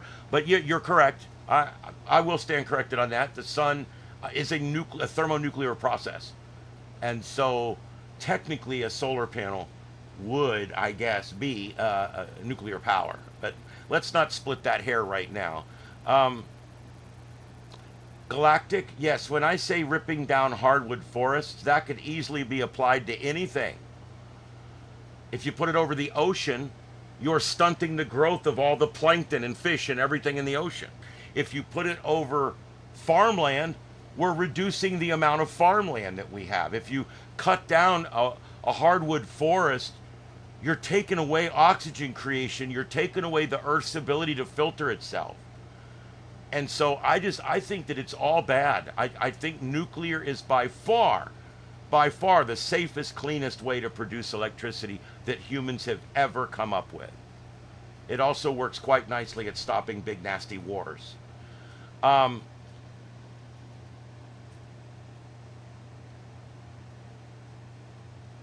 yes, there is a large wealth transfer going on with farmland. A lot of foreign investors buying up American farms.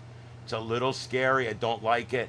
Um, I'm not one of these people that's going to be overly alarmed right away, but I do see a troubling trend. And yes, and a lot of times they'll buy a farm and put up solar panels.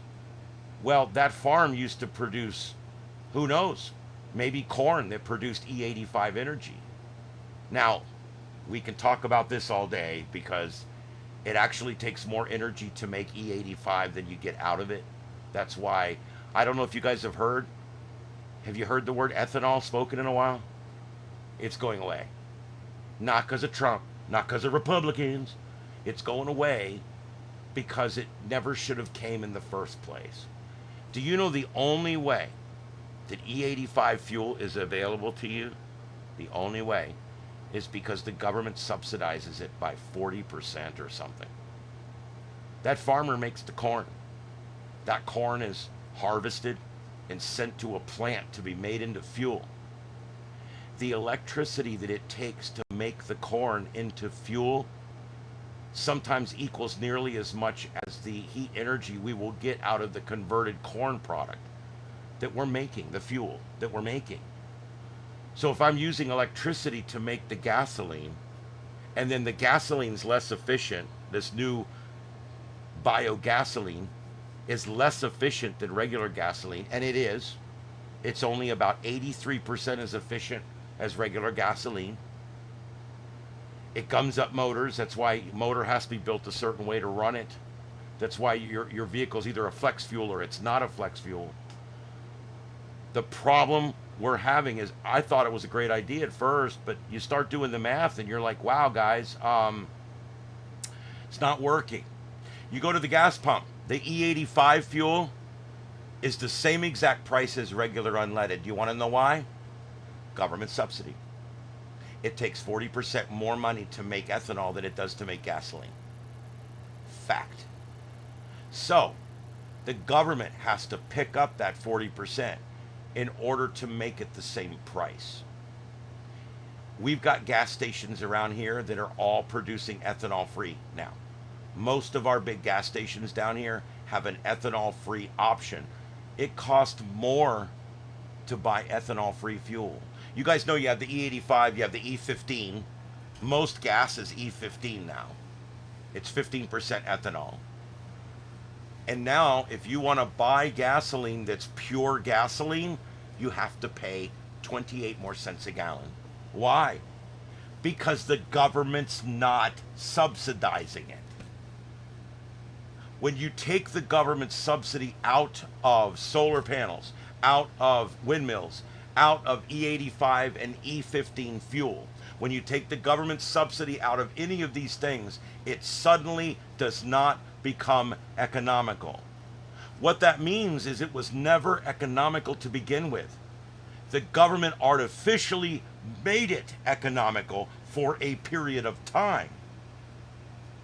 But it's never actually going to achieve an economic net plus. It's never going to see that. You put up a solar farm. If in 15 years you've made any money off that solar farm, the money you made will have been from the government subsidy you got, not from the electricity. Because even though the electricity is free, by the time you collect it with these expensive panels that go bad every 5 or 10 years and have to be replaced constantly, and then you run it down through all the electrical equipment that you had to buy, all the transformers and regulators and all these different things, fuse links and things, and then you get the power to where it needs to go, okay? That power that you're selling to the power company doesn't cover the cost of the panels, doesn't cover the cost of the infrastructure. So what ends up happening? The government steps in and gives you a stipend. They give you a government subsidy, and then that subsidy now allows you to now make a little bit of money on your solar farm. So you're not making money because it's effective, you're making money because it's subsidized, which means the technology has not arrived yet. The government is artificially pushing technologies that are not ready yet. Had we spent all the time and energy and money into making safe nuclear that we have spent on making windmills and offshore windmills and on-land windmills and solar panels, roof solar panels, land solar panels, sea solar panels, if we had taken all that money and spent it on making safe nuclear power, we'd all be rich. I mean, you guys have no idea. We'd have more electricity than we know what to do with. All those forests would still be there. All those birds would still be alive. All the whales would still be making sperm or whatever they do. And we would have been a lot better off today had we just faced the fact that, yes, nuclear is a little scary. Let's get over that. There's a lot of things that are scary. Freedom is scary. Driving your car is scary. Flying on a plane is scary. But we do these things, and nuclear is the same way. If we want to produce enough energy at the right price, it's nuclear, period. I want to get off coal. I want to get off gas. But I'm not going to do it at the cost of the planet. Come on in, Ed. I heard you out there. I knew something was going on. My co-host, Ed Earl, is here. Hi, Ed. Say hi to everybody. This is Ed Earl. I've had him like 9 or 10 years. He's an old man. Yeah, he's a good old man. Look at him. Isn't he beautiful? He is my steel gray. He's a good one. I love my cats. They're my only companions right now besides you guys. So I just snorted. Anyway, so there you go. That's pretty much my nuclear deal. Ethanol plants, yeah. Ethanol is one of those things. It will never make money.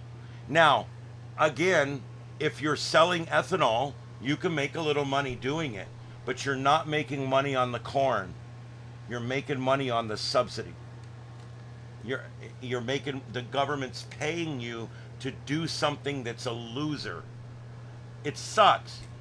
Windmills, the government pays you to do something that's a loser and it's killing birds. With solar, the government pays you to do something that will never break even. It will never quite break even. So the government has to subsidize it.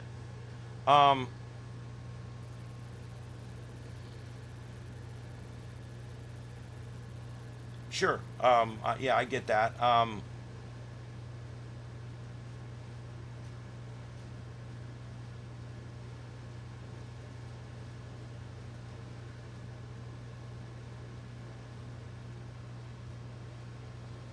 Okay, yeah, Galactic. I'm not sure where you're going with that because USAID has nothing to do with, domestic projects for the most part. I'm sure there's exception, but USAID was being used as a mouthpiece overseas. It was a propaganda piece.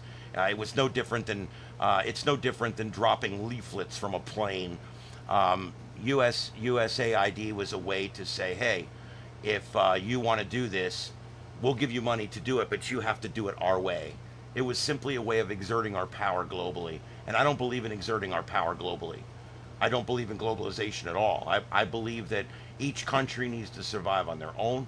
And I believe that each thing that we do needs to be done for each country's interest in mind. And I think at USAID, I mean, they were paying to train transgender earthquake and seismology specialists in Sri Lanka. We're not allowed to do that here. You're not allowed to only train people if they're transgender, or only train people if they're gay, or only train people if they're black. You're not allowed to do that here in this country.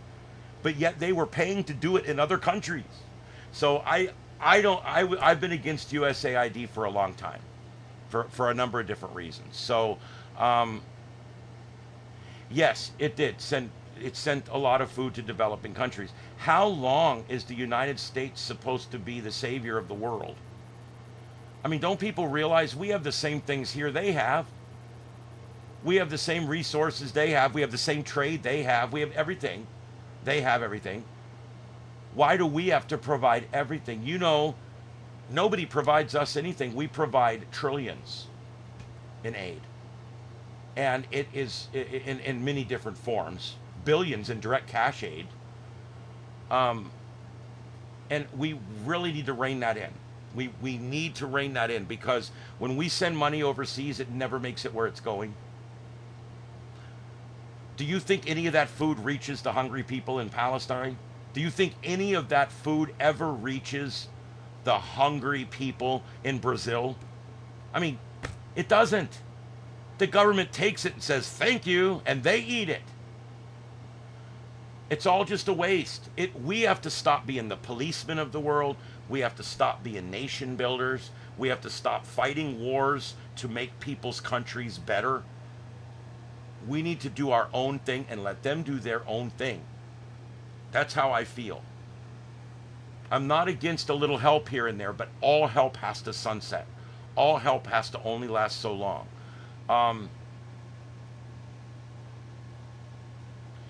Galactic, I'm fine with that. I'm fine with that. China needs to step up. They're the third biggest or whatever economy in the world. They need to step up. Let them do some of it for a while. You know, 80% of the aid in this world is produced and sent out from the United States, or is facilitated by the United States, or is paid for by the United States. Look on the map, folks. There's countries out there you can fit 5 United Stateses in. Why do we have to be the savior of the world?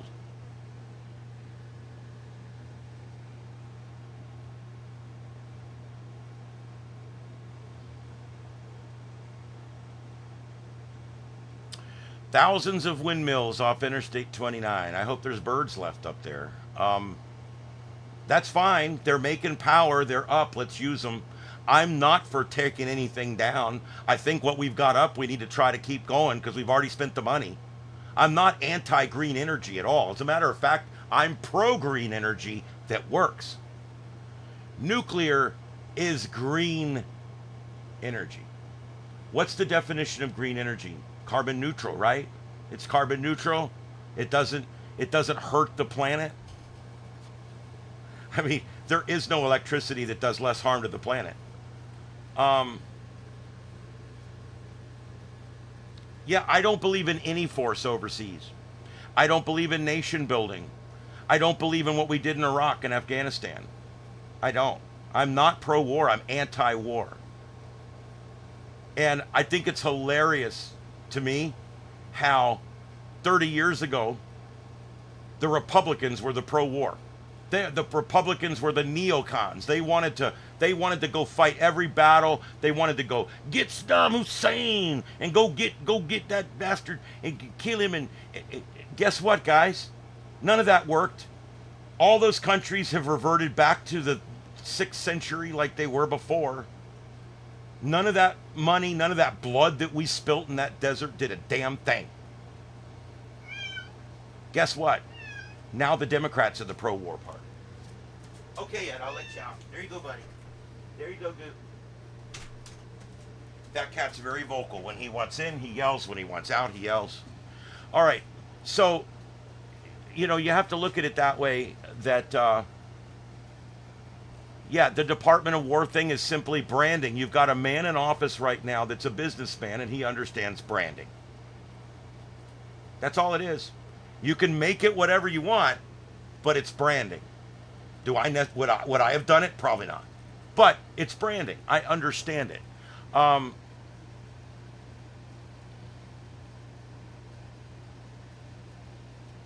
Coco, I completely agree with you. All I'm saying is if the infrastructure is already working and it's already in place, leave it. Let's get what we can get out of it. And then the moment it breaks, tear it the heft down and don't build it back. But yeah, windmills have turned into a terrible mess. They're burning up. They're falling down. They're finding that the way they were built 15 years ago, they're all useless today. They're literally tearing down entire fields of them. Why? Because that thing up there constantly going like this, it eventually comes apart. And when we build a coal plant, this is going to sound shit, okay? But I'm going to put this out there, okay? We build a coal plant, we build a nuclear plant, we build a gas plant. That plant's good for 100 years. We maintain it, it runs 100 years. You put out a field of solar panels, within 15 years, every solar panel would have been replaced at least once at a huge cost. With windmills, same thing, okay? You build a power plant, it's good for 80 years. You put out a windmill farm, okay? 15 years from now, every one of those has to be taken down at an expense of $150,000. And then it has to be properly hauled away, properly disposed of. And the truth is, the only reason anybody has ever made money on windmills is the government subsidy, like I say. And I do believe windmills are visual pollution. I also believe power lines are too. I mean, so although that's a point with me, I don't make it as one of my main points. But I do absolutely agree with you, Coco. I do. I do completely agree with you. They look like shit. They're kind of neat to behold at first, and then after a while, it's like, God, is the whole planet going to look like this one day? Yeah, and I will admit that the whole carbon in the atmosphere is going to kill us. They're actually finding that the small addition of carbon that humans have added to the atmosphere have actually increased growth rates by about the same rate. So in other words, we can actually grow more carbon-based life because we have more carbon available. I know that's crazy, it's scientifically gooky, but the point is it's true. And number two, we're not seeing the warming. Remember Al Gore? The warming's causing the cooling. Remember when he said that? Guess what? Didn't happen. He said that by 2020, water would be flowing down Main Street in Miami. The tides have not changed. The tides have not rose in 50 years. They can't point to anything other than millimeters, which cannot be proven with tides. Just a change in the orbit of the moon will change a tide by millimeters. So there's no way to even know. We do know that the canal across the street from my mom's house is at the exact same spot every day that it was when they built that house in 1969. They said those ice caps were going to melt. They said that Florida would not be able to sustain life much anymore. But if you remember, just go back 40 years and they told us that everybody would have to move to the tropics because an ice age was coming. Government always uses calamity to scare you. If they don't want you to like nuclear power plants, they will scare you. If they want you to do something, they will scare you. They'll, oh my God, hurricanes are, oh my God, the streets are going to flood. Oh my God, oh my God. And you know what? Over the years, acid rain, the hole in the ozone layer, the coming ice age, global warming, climate disruption. It's all turned out to be bunk, every bit of it. Not a single one of these hard predictions over the last 70 years has come true. Go back and watch Nova with Leonard Nimoy from the 70s, talking about how acid rain is going to kill everybody, and that by 2010, people will not even be able to go outside their home when it's raining because of acid rain. That's a terrible Leonard Nimoy. I don't know where that's coming from. But anyway, the point, my throat's fucked. Anyway, the point is, okay, all the predictions they've ever made have been wrong. All the predictions Al Gore made were wrong. They were wrong. So they're still talking about it today. But now it's going to happen in 20 more years. Meanwhile, light bulbs have gotten more efficient. Power generation's gotten more efficient. Meanwhile, cars have gotten incredibly more efficient. Whether we're talking electric, hybrid, gas, they've all gotten way more efficient. And what we're seeing is if there was going to be some kind of negative reaction to humans putting carbon into the atmosphere, the thing we're made of, into the atmosphere, if there was some negative thing that was going to be created by that, it would have already been created by that. It would have happened. It would be happening. And it's not. Tides aren't rising. And they'll take you up there and say, look, this entire ice shelf is about to come down. This entire part of the glacier is about to collapse. They never take you to Antarctica where we're building ice. They never take you to places where ice is being formed. They never show you that part of it. It's always the dramatic ice is falling, tides are rising. Problem is, as this ice falls, more ice gets piled up over here. The planet fixes itself. It's crazy, but it's true. When you have an ecosystem as big as the one on this planet, it actually fixes itself. It actually creates the means to regulate itself. And so as carbon goes up, the amount of growth on the planet is actually increasing in areas that we have not knocked down and built concrete structures. So this is something we need. I think in the future, we're going to find out that all the carbon we put up in the atmosphere has actually helped. Because every day we have less and less trees, less and less grass, less and less crops, less and less places to grow things, because we are building our cities. Our urban centers are getting bigger. Even our rural areas are building up. And because of all this, we have less and less and less plants. So by introducing a little extra carbon into the atmosphere, we've actually upped the ante a little bit on what we can grow in the available land. I submit that we will find in the future that what's been done, the things they said was going to kill us, actually ended up helping us in the long run. The planet's regulating itself. The tides not changing. The temperatures not changing. If you take out the 3-degree effect, the heat island effect, see, years ago, they would put the temperature gauge out on the edge of town. They did. They put out on the edge of town. And it would be out in the edge of an airport, usually, was where they were. The one at Page Field was located near a field, next to the airfield. And it has recorded temperature here for over 100 years. And they update it. It's got new, great equipment out there. They always have an exact temperature. So they've tracked this temperature with certified equipment for 100 years. Okay? The 1 degree of aggregate rise that we see on that thermometer comes from the fact that now, today, that thermometer has buildings all the way around it. It sits in the middle of a concrete parking lot. There's a grass field on one side, concrete on 2 sides, buildings on the 4th side. None of that was there. It was a field. It was out on the end of a field, at the end of a fence, next to the woods. Those woods used to be where a little 2-lane road called Tamiami Trail used to go down to Bonita Springs, which was a hunting camp and a fishing camp. Now, this place is built up like crazy, okay? And that thermometer is still sitting in the same spot, still picking up the same temperatures. But now there's air conditioners and concrete everywhere, and blacktop and roads and cars driving by and trucks.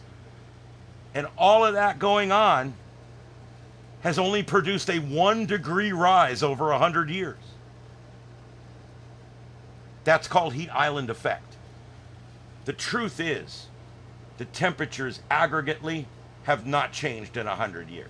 And they're not going to. The same temperatures we're seeing in 1970 when they said we were all going to die from the next ice age are the same temperatures we're seeing today when they're saying we're all going to die of a heat wave. It's simply to scare you. Government scares you. Anytime they want to take your rights away, take your money away, take your freedom away, take your abilities away, they do it with fear. Fear that the climate's going to change. Fear that we're going to run out of energy. Do you remember peak oil? We're going to run out of energy by 2010. They sold that shit for 15 years. They called it peak oil. By 2010, by 2015, there won't be any oil left. All these cars will be sitting in junkyards. There won't be any oil left. Guess what we found? Bullshit. It was complete bullshit. It was wrong. In fact, we dig down and suck all the oil up. Guess what? We go back 10 years later, it's full of oil again. The Earth's making the shit as quick as we can use it. It's amazing. This Earth is amazing. It provides us everything we need, and it's renewable. So all that bullshit about peak oil and running out of oil and our vehicles won't be able to run was all crap. Science is based on evidence, and the changes I've seen are scary but real. Okay, I don't know what you mean by that exactly. What changes are you referring to? Climate hasn't really changed in 100 years. The temperatures haven't changed in 100 years. I love the argument, hey, we're getting much bigger hurricanes today. Really? Tell the people in Galveston in 1900. Tell the people in Florida, the 3,000 or 4,000 dead people in Florida from 1933, 36. Tell the people that are dead all over the world from these big bad hurricanes before we started keeping track of the hurricanes. Because the truth is, we're having the same number of storms we had 100 years ago. We just didn't know about a lot of them because they were fish storms. And we didn't have a way to register how strong they were. That's all. Since 1950, when we started naming storms, the number and amount of storms climatically has not changed. Climatologically, has not changed. So I don't see it. Yeah, there will be no oil peak. We are coming off oil at a great time. Every day we find a new way to get one car, one truck, one vehicle, one house, one car, one something off of fossil fuel. It's happening. And it happens without the government scaring us and forcing us and subsidizing us. It happens because humans will eventually do the right thing because that's good business. The free markets fix these problems without taxes, without tariffs, and without subsidies. And so that's all I'm saying. You know, peak oil in 73? Really? We're sucking just as much out of the ground every year now as we were in 85 and or more. And every time we go back to an old well, it's full of oil again. So I believe personally that we will get off of the use of oil before oil runs out. Period. Period. That's my scientific prognostication. We will be completely off of fossil fuels before fossil fuels fail us. It's going to happen. Okay, yeah, I get what you mean. Yeah, and it was probably the cheapest it ever was. You're correct about that. The price definitely peaked in 73, and it was the cheapest gasoline ever has been. But I will also tell you, gasoline here has been dropping. The cost of gasoline is more a function of politics and government than it is of the amount of cost of producing and refining the oil. Oil cost the same amount to make into gasoline 3 years ago as it does right now. But gas was $1 more a gallon a year ago than it is now. Why? It was politics. The Democrats feel that the best way to get you off of fossil fuels is to price you off of fossil fuels. And so anytime a Democrat's in office, you will pay $1 more for gas. Then the Republican gets back in. There was a time during Trump's last presidency, we were paying $1.89 for fuel here. We were almost back to 1973 in adjusted dollars. Yes, we almost made it back to peak 73 prices in adjusted dollars. Why? Because gas prices are not about demand. They're not about not having enough. They're not about supply and demand. They're not about who's producing, they're producing, we're producing. It's about politics. It's 100% politics. It sucks. All right. So basically, $3.29 a gallon. That's not bad. We're right about $3 a gallon here now, and there's a lot of things going on right now. We've lost about 60%, I think, of our reserve that was used to keep prices down. Let's not get into that. It's politics, but we're going to have to replace that. We got to replace our strategic oil reserve for sure, and we also we're going to have to keep going and make sure that that's full again, so that if we need it, it's there. Yep, 189. I'm telling you, when I fueled up for under $2 a gallon, it was crazy. It was amazing, and we could see that again. The way things are going right now, the way the economy is going right now, I think there's a real good chance we're going to see under $2 gas, because they've opened up all the restrictions on drilling. They've opened up all the restrictions on pipelines. They've opened up all the restrictions that the other party had put into place over the last 4 years. And they started back up with the pipelines that had been shut down.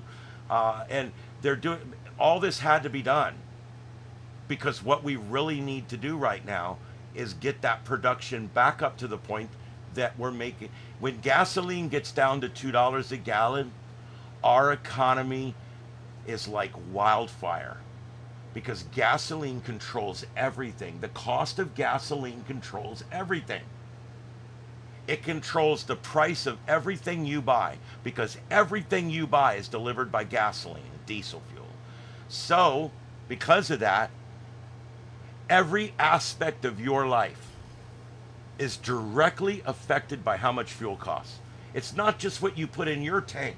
It's what Amazon puts in their tank, and what the Publix or the Ingalls truck or the Piggly Wiggly truck puts in his tank. It's the freight haulers that are hauling the construction materials, what they put in their tank. That's what actually creates the pricing that we're dealing with today. And so whether we're talking about the high peak in 73 or what they said was going to be the valley that we were going to see in the late 80s and early 90s where we were going to run out of gasoline,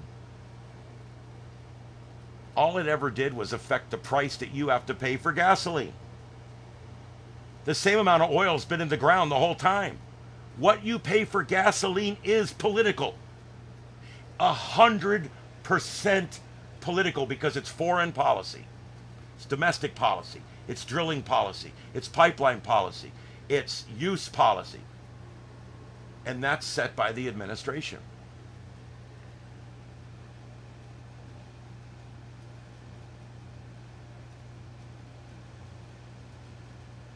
I get it, Gravedigger. I get it too.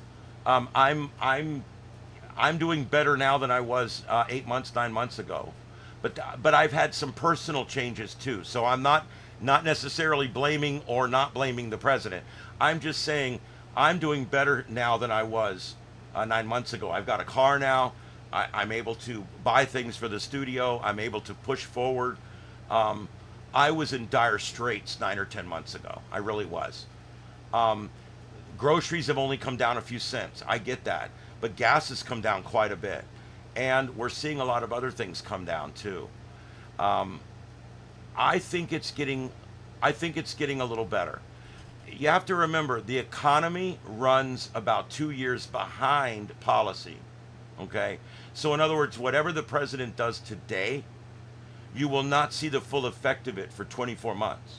So that being said, it's going to take time to see if what the president's doing is going to be good or bad. There's a lot of people that think it's going to be bad. There's a lot of people that think it's going to be good. I watched a left-wing economist on CNN the other day go on and on and on about how he sees the greatest days in the greatest days of Americana are coming. And I thought they were going to fire him right there on the spot. But he went on, and he's right. We played the audio on my show. It's like, look, even the economists that are far left are starting to see that making things fair is the way to go. Like tariffs. I mean, people are complaining about tariffs. How can you complain against making it fair? That's what you're complaining against. If you say you're against tariffs, Donald Trump has not gone out and assigned huge tariffs. I would have been totally against that. I'm against tariffs, generally speaking. Okay? All he did was say, if you're going to tariff us, we're going to tariff you. All he said was, it's going to be fair or you can F off. And that's what we've needed to say for 50 years in this country. Why does India charge a 70% tariff on goods? If you sell perfume to there, they're going to charge 70% tariff. When they send something to us, we don't charge any tariff. How is that fair? That's why we're not doing better than we are right now. In most places, they brought their tariff way down, and we just brought ours up a little bit. And we met them. Fair. Fair. That's all I give a shit about is fair. I'm sick of countries like China selling millions of two-way radios in this country, and they get charged zero tariff. If I want to sell something, like if I want to sell Everglades seasoning in China, okay, I want to sell this in China, they would have put a 60 or 70% tariff on this. And I would have had to sell this for $18, and I only would have made $10, which means I would have had to jack the price up more. This would have directly affected me and my business here in this country. But yet the Baofeng company that sells radios in this country, and they sell good radios, by the way, they sell millions of radios in this country, they don't get charged a tariff at all. All I'm saying is fair. I want fair. That's all I want. Fair. They were screwing us over. And I'm sorry if people are too politically wrapped up to see what I'm talking about. If you put the politics aside for a minute and look at it from an economic business point of view, okay? Look at it from the point of view of a businessman, not a politician, okay? You got to do what makes your country's economy go like wildfire. That's what you need. You need something that's going to do that. What does that? Fair trade does that. It's fair trade. We didn't have fair trade before. We didn't have fair trade within, I don't think there was a single country we had fair trade with, because over the years, all these Democrat and Republican presidents did not do a good job. Even Trump in his first term did not do a good job of evening up the trade deficit that we have out there. And now it's finally getting done. And you can be scared, you can hate it, you can like it. Let's see what happens. That's all I'm saying. We can't change it. Let's see what's happening. Let's see what happens. It can't get any worse than it was. We were being charged a 30, 40, 80, 90% tariff on stuff. This can't possibly make it worse. The math doesn't work out. And by the way, he's already paid off $7 trillion in debt by tariffs that have already been made. What if we can pay off that debt? It's $36 trillion. What if we could actually pay that off? Would that be worth it? Would that be worth it? Do you realize, look how Florida flourishes compared to the rest of the country. Why? Because it's zero debt.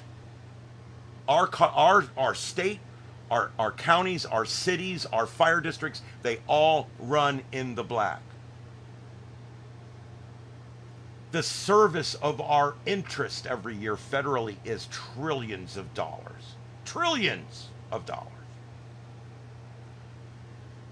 I want you to think about that. That's the service on the debt. That means that's interest payments. What are we doing? We've got to end that right now. You talk about not taking care of our elderly. We could sure take care of our elderly if we didn't have $38 trillion in debt. There's a lot of things we could do if we weren't paying trillions of dollars in debt maintenance every year. What have we done to ourselves? And so this plan is to pay down the debt and even up the trade deficit. It's a win-win. That's why I changed my mind on it. I was against this. I was completely, vehemently against this. Then I started listening to some economists on both sides of the aisle. I listened to the ones that said it was going to ruin us, and I listened to the ones that said it was going to save us. And you know what? When you see economists, left-leaning economists on CNN and right-leaning economists on Fox News, and they're both saying the same thing, it's going to work. I actually think this is going to work. I think it's going to work. I'm encouraged. That debt kills us every day. It stifles us every day. If we could kill that debt and stay ahead of this AI curve, my God, we have it made. We already live in the best country. It could truly be 3 times better than it is right now. I want you to think about where we could be in just 10 years, where we could be. Take all this bullshit politics out. Bullshit taxes, bullshit everything. Quit taxing us here. Tax them there. Make it fair trade. They're going to tax us 20, we're going to tax them 20%. Period. Yeah, Bofeng, they make good radios. People can hate on China just because whatever. Don't hate on China. Just tariff them. Tariff them at the same rate they're tariffing us. That's all. If they're taking 30% of your profit when you send something to China, we take 30% of their profit coming here. It's that simple.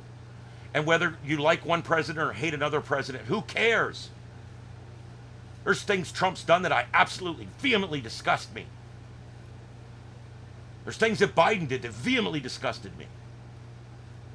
I can't stand any of this mess. But When someone goes outside the beltway and they do something that's outside the box, and they do something that makes all the people that are inside the beltway squeamish, maybe that's it. Maybe that's what we should be doing. Because government as usual is not working. Government as usual never works for us. Neither side. Government never gets it done efficiently. It never gets it done on time. And it never gets it done on budget. If government was a business, it would be out of business in one day. The only reason government's not out of business is because it's not a business, it's government, and you have to do it. They plan to build a school here in Lee County, Florida. They plan to build a school here. This school's going to cost $16 million. Okay, $16 freaking million for a high school. Now, you know half of that's bullshit, but $16 million for a high school. It's got to have all the bells and whistles, got to have all the football fields, and got to have all the best metal halide lights or LED lights. It's got to have all the best stuff. $16 million. When they got done with that school, it cost us $32 million. We're fooling ourselves. These people can't make a cup of coffee efficiently. We need to privatize schooling right off the bat. Our private schools provide the best schooling anywhere in the country. Left or right, up or down, our private schools, our Christian schools, our non-secular schools, our science-based private schools, our English-based private schools, they all provide a better education than public schools everywhere. What are we doing?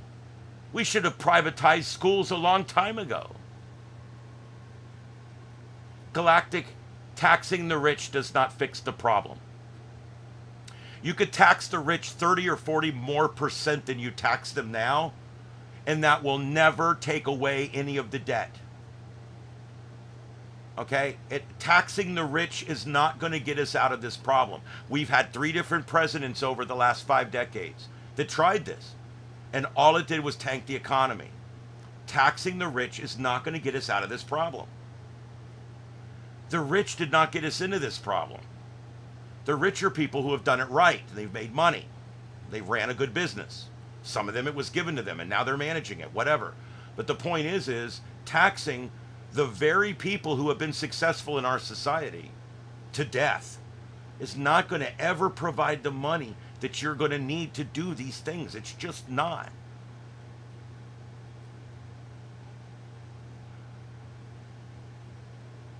I don't see it. I don't. We've tried taxing the rich a lot more, and all it does is make them shelter the money overseas more. It makes them use more tax exempt this and that. It makes them find loopholes. It makes it all. And at the end of the day, you've done nothing but drive people overseas, drive businesses out of the country, and create a worse business situation. You have to look at it like an entrepreneur, okay? When people get rich, that's the incentive for doing a good job. You know, I make $1 an hour on this YouTube channel. I want you to know that. I make $1 an hour. If you count all of my super chats and all the time I spend on this and all the posts that I make and everything that I do, I spend all kinds of money. And all I ever make on this channel is about $1 an hour. Because I put a lot of time into this. But I'm building a future for myself here. I'm building a channel that eventually, I hope, makes me rich.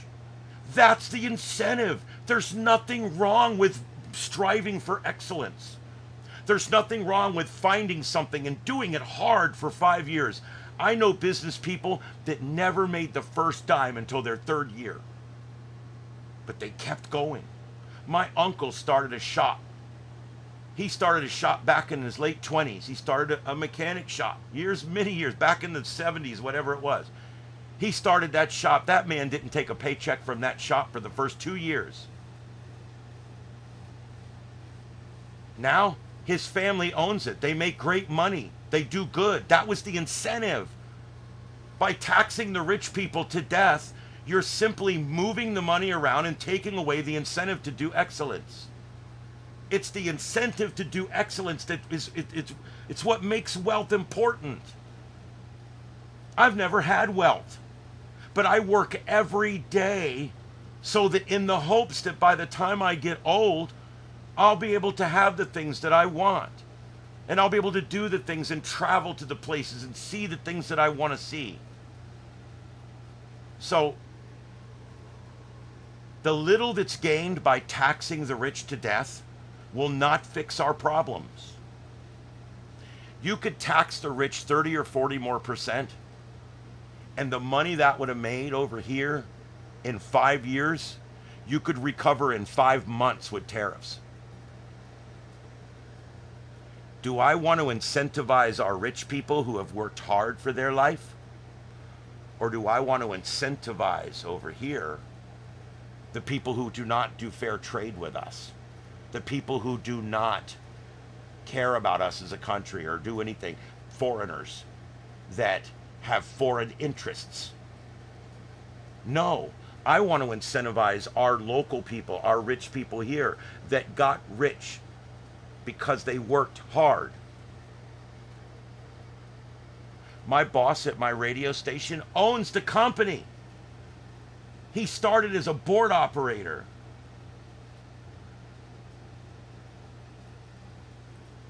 That is America. That's Americana. Starting at the bottom and working your way to being rich. That's what makes this country so special. Well, I would not penalize the rich. I would utilize the rich. They're running great companies. They're rich for a reason. And the money you're going to get from taxing them is not going to get us out of the hole we're in. So I just wish people would stop. Just go read about economy, figure it out, look at what we can do, and look at the actual numbers that we're getting. And then strive to find what the best solution is. And that's why someone like me that used to say tax the shit out of the rich now says no. The rich should be taxed at the exact same percentage that I am taxed at. Period. If I'm paying 23%, I think that my boss should pay 23%.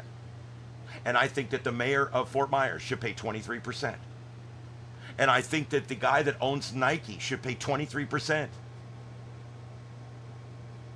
The truth is, he's not. He's got so many outs right now, he's probably paying 4%. I want a fair tax. I want everyone taxed the same. If you make no money, you make no tax. If you make $1, you get taxed on $1. If you make $1 million, you get taxed the same rate on $1 million. If you did this, the rich would pay their fair share. The middle class would pay their fair share. And the people who don't make a lot of money would still benefit from the arrangement. It all makes sense to me. But just taking one group of people and taxing the piss out of them, especially when the returns are not near as big as you think they're going to be, it doesn't get us where we need to go. It doesn't get us to the next town on the tracks. And that's where we're going.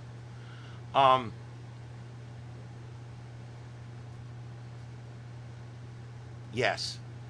And so what we need to do is by using tariffs to make fair trade and by taxing everybody more fairly, you have now put America first, and you have now said, here's what we're going to do.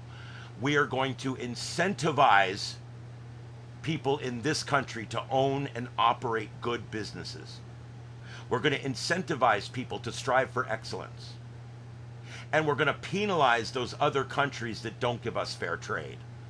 And we're going to take the money that we penalize these countries, because it's still a tax. I'm under no illusion. Tariffs are taxes. Just like slamming the rich with income taxes, it's all taxes. But I would much rather tax what China's sending us than tax the man that created my work, where I work and make a living today. It just makes sense to me. And then hopefully this guy will move his factory here. And now Everybody benefits in this country. This is the way to make it work. You have to run the country like a business. It's not that Donald Trump or anybody else is any better than anybody else. It's just, it's a whole different idea. It's a completely different concept. Take the book that we've used for the last 100 years in this country and throw it away. Let's get back to the Constitution. Let's get back to fairness, open and fair trade.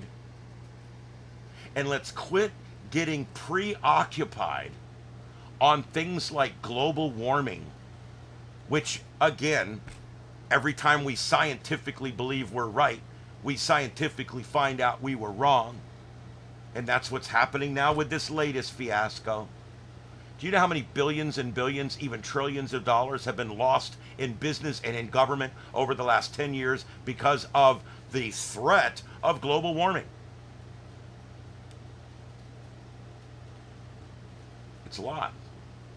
It's a lot. And was it worth it? I don't know. Because the science is starting to prove that it's not happening. So, were we wrong all this time? Damaging our economy over and over and over again for something we couldn't prove? No, we should have just kept going full freaking speed ahead until there was hard evidence. Which there's never been, by the way. 0.6 degrees in 50 years. Somewhere where there's a thermometer that now has concrete all the way around it. I mean, come on. They took out the small business in America. I agree. Small business is more difficult now. But let me go back and submit to you. I don't believe that's necessarily the case. There's just about as many small businesses today as there was 20, 30, 40 years ago. Let me tell you the difference. Amazon is made up of tens of thousands of small businesses and some big ones. eBay is made up of tens of thousands of private individuals and small ma and pa businesses. But we don't count those because they're online. Why not? Those are ma and pa businesses. This is a ma and pa business. I've created a business. I'm creating a studio. I've created content. I've created this for you guys so that eventually I can find enough people that want to watch me that I can make a living doing this. That's America. By God, that's America. I love America because of that reason alone, that every single person, I don't care if you're handicapped, I don't care if you're not that bright, I don't care what your problem is, what race you are, ethnicity, sexuality, it doesn't matter. Anyone and everyone in the United States has the ability to be great. There's people on YouTube that have their silver plaque, that have Down syndrome. Only in America. Only in America can that happen. We haven't lost our small business. We've simply modified our small business. Every small business doesn't have a small glass door in front of a small box in downtown whatever town. That's the small businesses of the past, and many of those still exist. The small business of this generation and of this century, the small business is online. It's a YouTube studio. It's people selling carpet remnants on eBay. It's people selling taillights off of wrecked vans on eBay. It's people selling Baofeng radios on Amazon. That's the small business of this century. We have not lost our small businesses at all. In fact, I bet you there's more small businesses today than there's ever been, because now every business can be great. Every YouTube channel can be great if you put in enough work and enough time. That's what makes America great. That's what makes us special, is that if you put in the time, you could do it. You can become rich and free and travel and see. You can take care of the people you love. Being rich is not bad. Being rich is good. Being rich means you succeeded. You made it in life. Being rich means you provided lots of services. to lots of people, and they came back for more. That's what it means. I don't like the whole, if you're rich, you're evil. That's so wrong to think that way. The rich people, they're the smart ones in our society. They're the doctors, the lawyers, the entrepreneurs. They're the rich ones. The ones that keep us well, that protect our money. The ones that employ us at our jobs. Those are the rich people that you hate. Why do you hate them? I've never worked for a poor man. Why? Why hate rich people? Unless you just hate them because they succeeded and you didn't. Is that the only reason you hate them? Because they made it and you didn't? That's terrible. Rather than sitting there hating rich people, I'm trying to be one. I want to be one. And if I'm successful and I spend my million hours making $1 an hour like I'm doing right now, and I finally make it to the end where I'm rich, good for me. That's what it's all about. Why would you want to punish someone that did the right thing and was successful? That's all I'm saying. America. I don't care who's president. I care what's working. I didn't like a lot of what this guy was going to do. But I see it now. It's a business. We're running the government like a business for the very first time ever. And it's working. So let's stop hating. Let's stop throwing rocks at the police. Let's stop defunding the police. Let's stop having no-go zones in Portland, Oregon. And let's just chill out. And let's see what happens. That's all. That's all I'm asking. Is let's see what happens. If it goes down in flames, I will come on here and admit that we probably should have done something earlier on and that I was wrong. But I'm not going to have to say that. Because I'm telling you something. We got to fix this debt. And we can't do it by punishing people who are successful. You cannot run a society where the better you do, the more society takes from you. The more successful you are, the more of your personal income gets taken away from you. How is that fair? It's not. And so all I'm saying is, look, I've been poor. All right? I don't have a lot of money. There's some weeks I put the last of the money in the fuel tank and I eat what's left in the fridge until payday. I still do that today. I have no savings. I've got a little silver put away maybe, but I don't have a lot of savings. I don't even have much retirement coming to me from all those years at the fire department. Pfft. Government really screwed me there. All I'm saying is, what are we doing here? I don't want to punish the people who do well. And I also don't want to enable the people that don't want to do well. When you give poor people money, it keeps them poor. My God, this is one of the simplest economic points that can ever be made. And for some reason, I think this is the biggest misunderstanding we have in this country. When you give somebody something, you enable them. When you enable somebody, that person never gets better. They never make their life better. That person could have been rich. That person could have been wealthy. That person could have been successful. You don't have to be rich. You can just be successful. You can have decent money coming in every month. But instead, that person's living on tent row, on Skid Row. Why? I'll tell you why. The Christian groups stop by every day. And it's not just Christian groups. There's Jewish groups, Muslim groups, but mostly Christian groups. Stop by every day and hand them a hot meal. 5, 6 groups. Those people eat better than we do. They stop by, they give them a tent.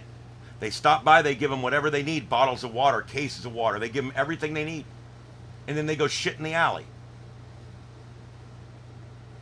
And tomorrow, do you know what that person's going to do? They're going to wake up and they're going to do the same thing they did today. They're going to wait for that first Christian group to arrive with breakfast. And then they can't wait for the next one to arrive with lunch. And how does that help our society? It does not. It's tough love. In towns like ours, we don't have a big homeless population here. You want to know why? We put up shelters. We have a great homeless shelter here. The government helps keep it going. It's run by a private man that's a 501c3, and it works well. I used to be really good friends with the man's son, and I know a lot about this place, and it works good. It's not used that much. You want to know why? The homeless people that we have here want to be homeless. They're that way because they want to be that way. If you go to the shelter, you have to eat their food. You can't smoke your cigarettes. You can't drink your liquor. You can't do your drugs. You can't smoke your weed because you're at the shelter. So most of them don't go to the shelters because we have incentivized them being on the street, and we've disincentivized them going to the shelters. We've disincentivized them getting jobs. We've disincentivized them getting their life together and getting a place to stay. There's halfway houses available right now. There's enough for everybody.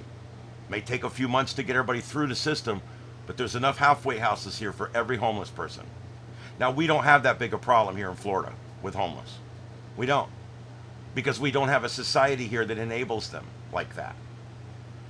We provide a homeless shelter with rules. We provide a halfway house with rules. If you want up out of the gutter, there is a ladder out of the gutter.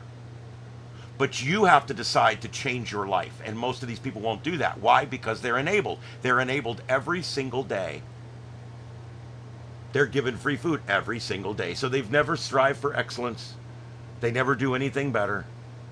And half of them want to be that way. People think homeless people don't want to be homeless. That's not true. Many of them do want to be right where they're at right now. And so homelessness is more of a symptom of our giving than a symptom of our not giving. We've been such a generous society over the years that we've created this amazingly large homeless population all across the country. Why? Because none of these people strive for excellence anymore. None of these people get up in the morning and want to make a better life for themselves. Why? Because everything they need will be provided to them free of charge. No alarm clock, no boss, no paperwork reports, no driving to work, walking to work, working in the rain, hot day, putting shingles on a roof, none of that. Because they get everything they need provided for them free of charge. And so what we've done is we've incentivized homelessness. That's the problem. We can't do that. It cannot continue.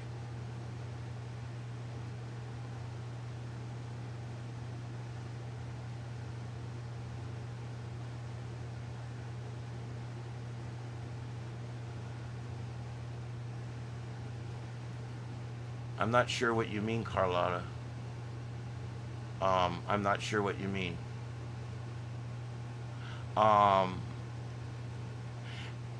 That's a good point, Car. Car knows me, and she knows this is one of my big points, so I'll go ahead and say it. Have you ever wondered why the soup kitchen needs volunteers to come and serve the soup? I get asked all the time at work, can you come down today and work a spoon at the homeless shelter? No, I can't. Why not? Because homeless people can work the spoons at the homeless shelter. Why can't the homeless people make the food? The homeless people serve the food to the homeless people, and then when all the homeless people are served, then the homeless people can serve themselves and then sit down. It's dumb. It's because you've got people that want to take, and you've got people that want to give. And as long as you've got all these people that, I'll go there and I'll serve the corn today, and you got these people, I'll give my money so you can buy homeless people food and all that. None of that's helping the situation. And this has created that. If we want to end homelessness, we don't do it by providing homes, by providing food, by providing shelter. We do it by providing Incentive. Incentive for greatness. Hell, incentive not to be hungry. These people want for nothing. They're never going to be nothing. Red, you're correct. 1/3 of homeless people are mentally ill. That's fact. Still, many of them prefer to live on the street, even though their mental illness, that's what they want to do, is live on the street. A lot of them don't, but they do because that's the only place their mental illness allows them to live. I get that. 1/3 of them are drug use. They use drugs. Being homeless puts you where the drugs are. And why spend money on houses when you can buy drugs? So most people live, 1/3 of them live a life of crime where they go out and they get just enough money to buy the drugs, or they steal the drugs that they need. That's true. And then about 1/3 of them actually just prefer the lifestyle. They're not homeless. They're not hooked on phonics. They just prefer the lifestyle. That's it. And that's about 1/3 of them.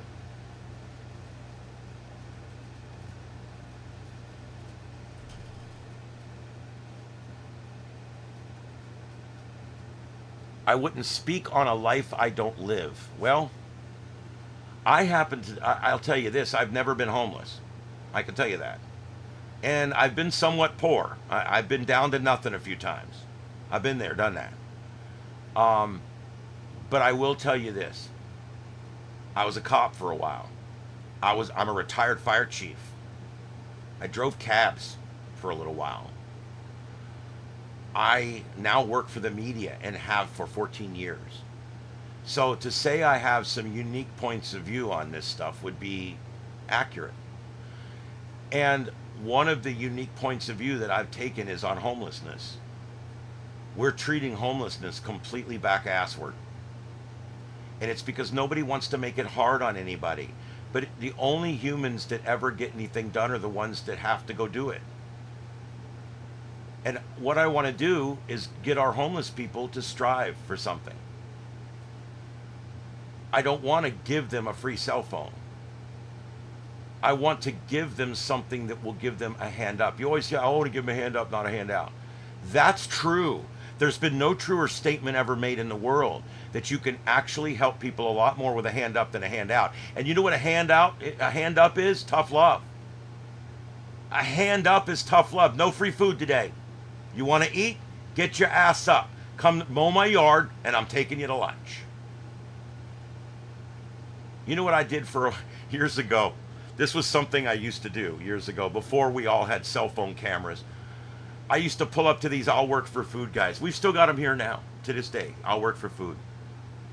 Most of them now just say, hungry, I need money. But they used to say, I'll work for food. And I used to roll down the window and I'd tell them, I have 200 bricks I need moved about 7 or 8 yards. I'll pay you $100. And they would always just walk away. They don't want the work. They want the money. They're not working. The whole I'll work for food thing is a ruse.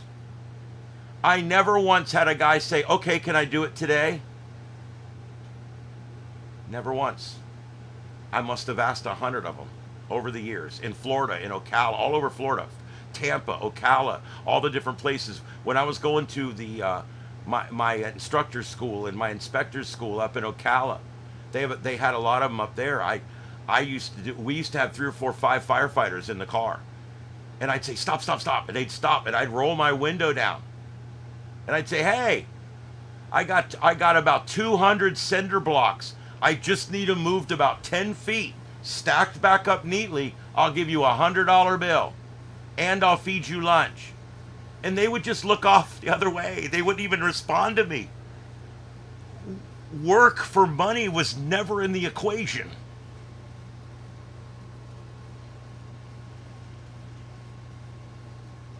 Galactic, I will agree with you on that. We can find a lot of common ground, you and I. Big Pharma had pushed narcotics on us for so many years and made it seem like mainstream and normal. Even ads on TV at one point for habit-forming drugs.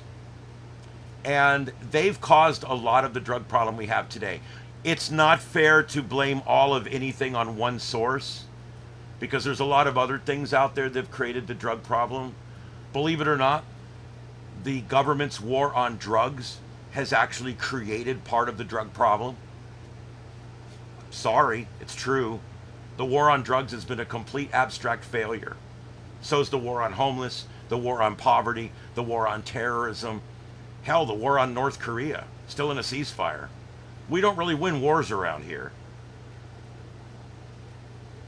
What are we doing? What are we doing? The war on drugs. You know the best way to solve the war on drugs? People are going to think I'm nuts. Deregulate drugs. Half these people kill themselves in the first year. Problem solved. The other half of the people will safely use the medication medicinally. And if they can do that, that's fine. It's their body. It's their business.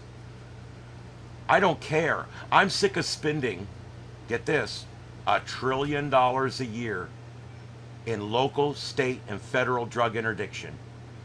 And it's all victimless crime. They're trying to prevent you from putting something in you. I don't use hard drugs. I've never even tried hard drugs. But I don't care if you do. I don't. I'm a libertarian. I'm sick of spending all of this tax money, $1 trillion a year, being spent on federal, state, and local drug interdiction, right down to the local DUI guy that pulls every car over at night because he's looking for drugs, all the way up to the ATF and, you know, the big drug agencies, the alphabet agencies. Every alphabet agency has a drug enforcement task force. Every one of those costs us millions, billions of dollars a year. And what have they accomplished? You can buy every drug in the world within 1 block of my home. What has it accomplished? Nothing. They told us for years marijuana was going to kill us all. You can now buy it in the head shops here. It's legal. You can get a medicinal marijuana card if you want to really be legit. Nothing happened. They made marijuana completely legal. They deregulated hemp. So now you can walk right in the head shop and you can buy it. Green, vape, edibles, whatever you want. Right there. And guess what? Florida crime didn't go up. DUIs actually regressed slightly. PUIs never went up. Okay, so you have to start looking at it. They said that Florida went the constitutional carry. Oh my God, everybody can just carry a gun. You're all going to die. Guess what? Crime dropped slightly. Gun violence dropped slightly. Just because we're told for many, many years, drugs are bad, they're bad children. If you use drugs, you're going to die. If they're bad. Yes, they're bad. And if you use them, you might die. But why is that my responsibility? That's your responsibility, not mine. Why am I spending billions of dollars a year because something's bad? I don't care. I don't care. I wish all the big druggies would just go do it up.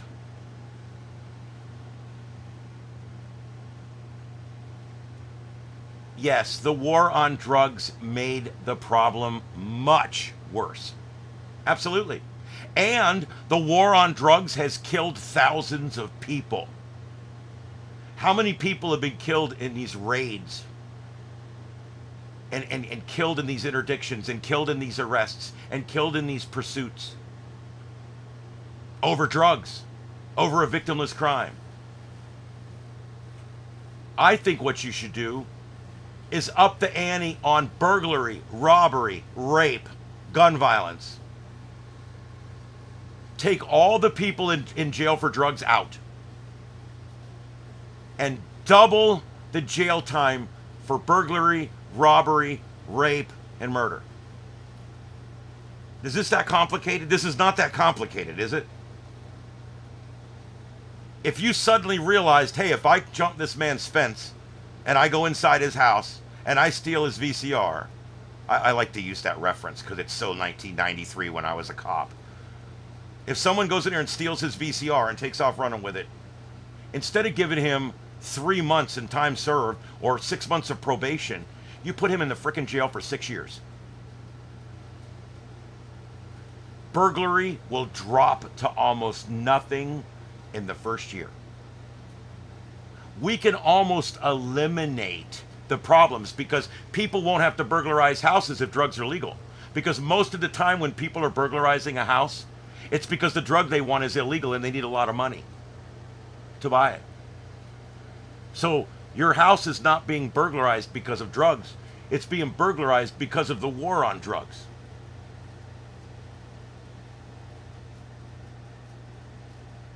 I'm sorry, but that's the facts.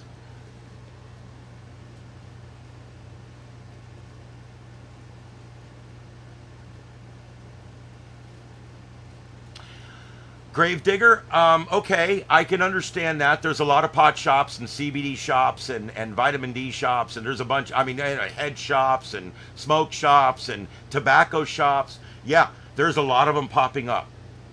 This goes back to our other discussion. These are all small businesses owned by people. I have no problem with it. If a city does not want any more vape shops in their downtown area, that would be fixed by a local vote on code enforcement. That's all. That's not fixed by national or international or even state laws. That's something that your local government would fix with ordinances. Look, we've got 5 head shops downtown. How many people need to get high? Let's just go ahead and say, if you want to build any more head shops, let's build them outside of town. And they have the right to do that under zoning. So there you go. Okay, now, drugs don't add to the burglaries. The war on drugs has upped the risk for drugs. It's upped the price for drugs. Okay?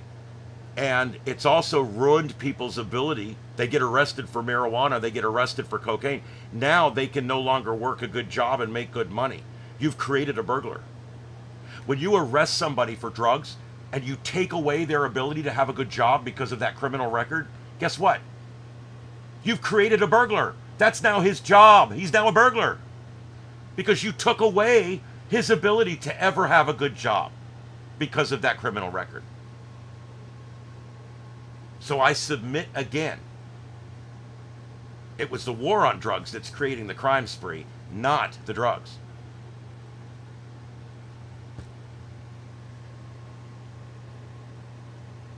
If drugs were a fair market price, nobody's saying free. All I'm saying is if you want a certain drug, okay, you can go get it. I'm not saying Walgreens needs to carry it. I'm not saying the government needs to tax it or regulate it, although that's a good idea. I'm not saying that we should provide free drugs to people because they're hooked on phonics. That's not what I'm saying. All I'm saying is stop killing people in pursuits over drugs. Stop taking people's ability to work a decent job away because 15 years ago, when they were 19 years old, they got arrested with a dime bag. And now 15 years later, the car lot won't hire them because of that drug arrest. That's what I'm saying. So what created the burglar? What created the burglar? Was he created by the drug, or was he created by the cost of the drug because of drug enforcement? Or the fact that he can't get a job because of drug enforcement? When we arrest somebody for drugs and we put them in jail, we're not helping society. We're costing society money. When we lock up a drug dealer, a druggie, a drug user, and put him in jail, we are not helping society. We're hurting society. Because now we have to feed and clothe and house that person for the next God knows how long. They take up our tort resources. They take up all of our other resources. I would much rather that person go off in the corner and do whatever the hell he wants. And not put him through the court system. Not ruin his life forever because of a criminal record, because of the war on drugs, because someone in 1963 thought that that was going to be the way to make a good society. Red, that's not necessarily the way it works. That's not necessarily the way it works. I know people that were hard drug users that currently work in broadcasting. I know people that were hard drug users that now live a clean life, that live in a great apartment complex right down the street, and they have a great job. because they were never caught. Had they been caught and arrested, they wouldn't be able to have the jobs they have now. So did the war on drugs help these people? No. Did it help society? No, because we had to jail them and run them through the system. Had it not been illegal, they could have went and got their drugs. I don't care, legally, illegally, whatever. They could have got their drugs over here through the street source or through a legitimate source, used their drug, woke up the next morning, do whatever. I don't care. But 5 years later, they wouldn't have a criminal record keeping them from getting a job. Most people that survive hard drugs do try to return to the workforce, and they can't. Most people even that survive other things, like for so many years, marijuana, people went to jail for marijuana. Now we're using it medicinally. We found that marijuana is one of the better drugs on earth.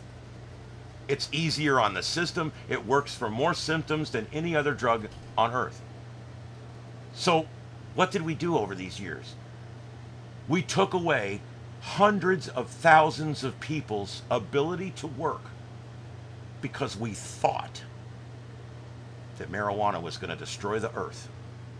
And what we find out now is when we legally allow all of our people to use marijuana, the crime rate drops. DUIs drop. We did the wrong thing all of those years because we thought ruining people's ability to work was the solution to the problem. It was not. You could have taken all that money that you spent on those jails and those courts and all that food that you fed the guy while he was in jail, and you could have gave him help. You could have provided him with things that would sunset on a regular basis to allow him to get his life back in order. You could have provided help, but instead you took away his ability to have a job. Instead of providing a better citizen, we provided a burglar, because now the only way he can make any kind of money at all is over here. And because he has to be a burglar to survive, he's probably still on the drugs too. It makes it impossible to get clean.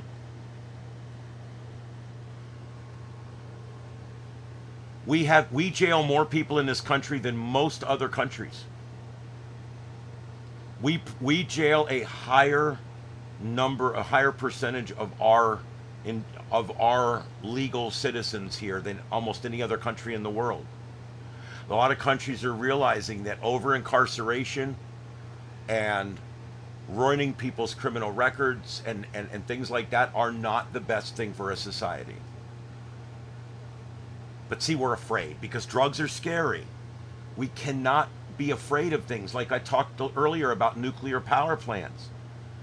The solution is right in front of us, but they've scared us over the years so bad that we don't want a nuclear power plant next to our house. Well, it's the same thing with the war on drugs. If the drugs are legal, everybody's going to die. Really? There's some countries where all drugs are legal. About the same fatality rate we have here on drug overdoses. The numbers just don't bear out. Enforcement has never worked. Burglary's always been illegal. We still have burglaries every night in this county. Robbery's illegal. Someone will get robbed tonight. Murder's illegal. There'll be another one of those, and only 65% of them get solved. So what's the solution? The solution is to take the money from all of these drug programs, drug interdiction, drug enforcement vehicles, drug buses, drug vans, drug testing units. Take all this money on drug enforcement cops and all this bullshit. Take all of that, okay, and move it to other crimes. Let's solve the rapes. Let's solve the burglaries. Let's get people their property back. Let's solve the robberies. Let's put the murderers in jail. That's what we need to do in this country. And we're not doing it with the war on drugs, which just does nothing but make people to where they can't get good jobs for the rest of their life. Putting people in jail does not get them off drugs. There is things that do get them off drugs, but we can't do those because we're too busy putting everybody in jail. Jailing is inhumane. I completely agree. I believe that we could probably get away with a lot less jailing if we only jailed the people that committed crimes against other people. What are we doing? We arrest people every day and ruin their criminal record for things that there was never a victim. There was never anyone victimized. Never, never. But yet, we've ruined this man's future, this woman's future.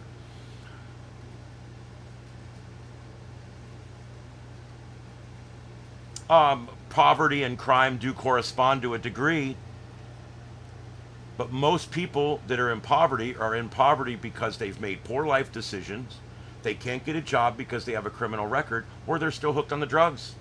That's the math. That's 90%.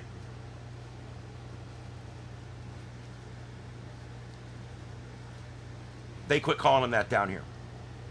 They don't call them corrections facilities no more, because they've come to the conclusion that less than half the people in there have any corrective action at all. You're not allowed to beat them. You're not allowed to brainwash them. You're not allowed to waterboard them, and I agree with all that.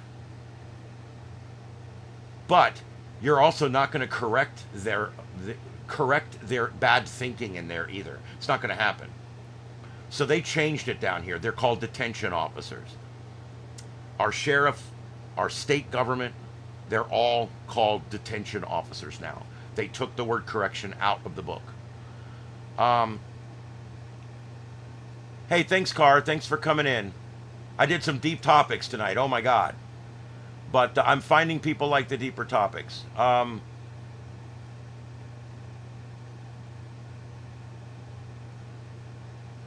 Well, Red, that's not the way I see it. That's not the way I see it. I don't see druggies deciding, hey, I'm going to be a druggie because they really don't put you in jail for very long. I don't see that. What I see is I see very big consequences. I know of a person, I don't know him personally, but I know of a person that had a pound of weed in his trunk one time, about 15 years ago. Had a pound of weed in his trunk. It was for personal use. He was taking it home at 16 ounces. It's about 6 months worth of weed for him. And he uses it medicinally because he is a very stressed person. He got arrested. He got stopped. They did an illegal search. They found the marijuana, and he got arrested. He did 4 years in prison. 4 years for that pound of marijuana. And now he has a felony conviction on his record. So telling me that the consequences aren't that dire, they're very dire. They took this man's complete freedom for 4 years and his ability to ever have a good job for the rest of his life over a plant in his trunk. So to say that the consequences are not dire, they are dire for some people. They used to find one little piece of crack on somebody, and they'd get 6 months to a year and a permanent felony drug record. Never get a good job again. I don't get it. I don't get how that helps our society at all. How?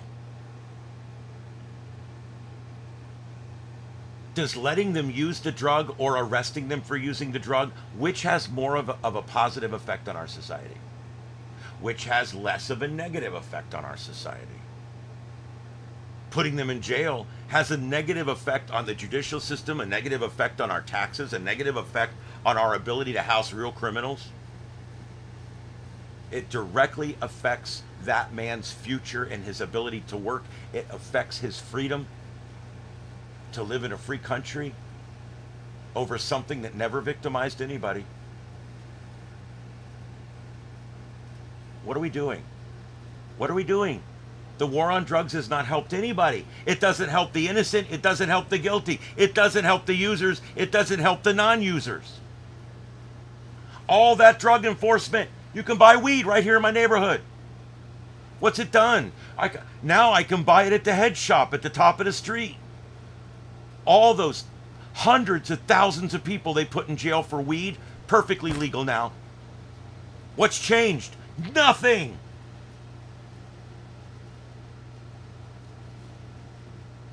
We've been doing the wrong thing for way too long. And we're all programmed to do this because DARE and all these programs out there.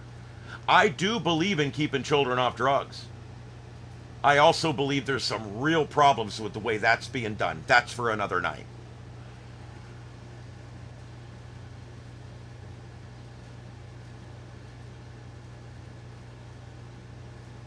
Junior, you are correct. This should be done on a national level. Instead, it's done here on my YouTube channel with 20 people watching. It's unfortunate, but it's true. Yeah,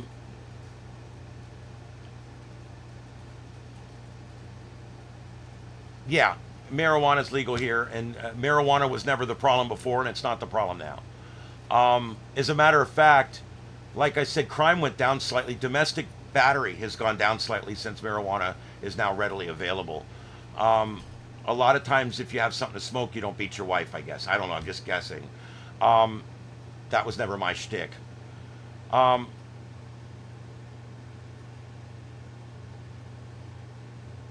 I agree with you, Gravedigger. I think that when they changed the law because we realized, hey, marijuana should never have been illegal to begin with, we should go back and retroactively undo what we've done to all of these hundreds of thousands of people that we've taken away their ability to work. We've taken away everything from these people, even their freedom. That can't be given back unless they're still in jail.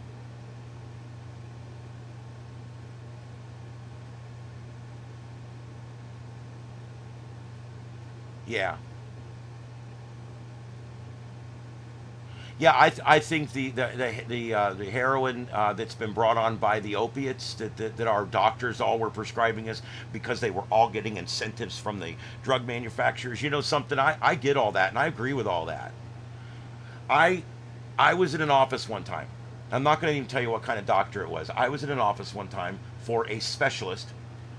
I went in, and I went into there, and they brought me back to the doctor's little waiting room. Now, there's a big waiting room, and then there's a little waiting room.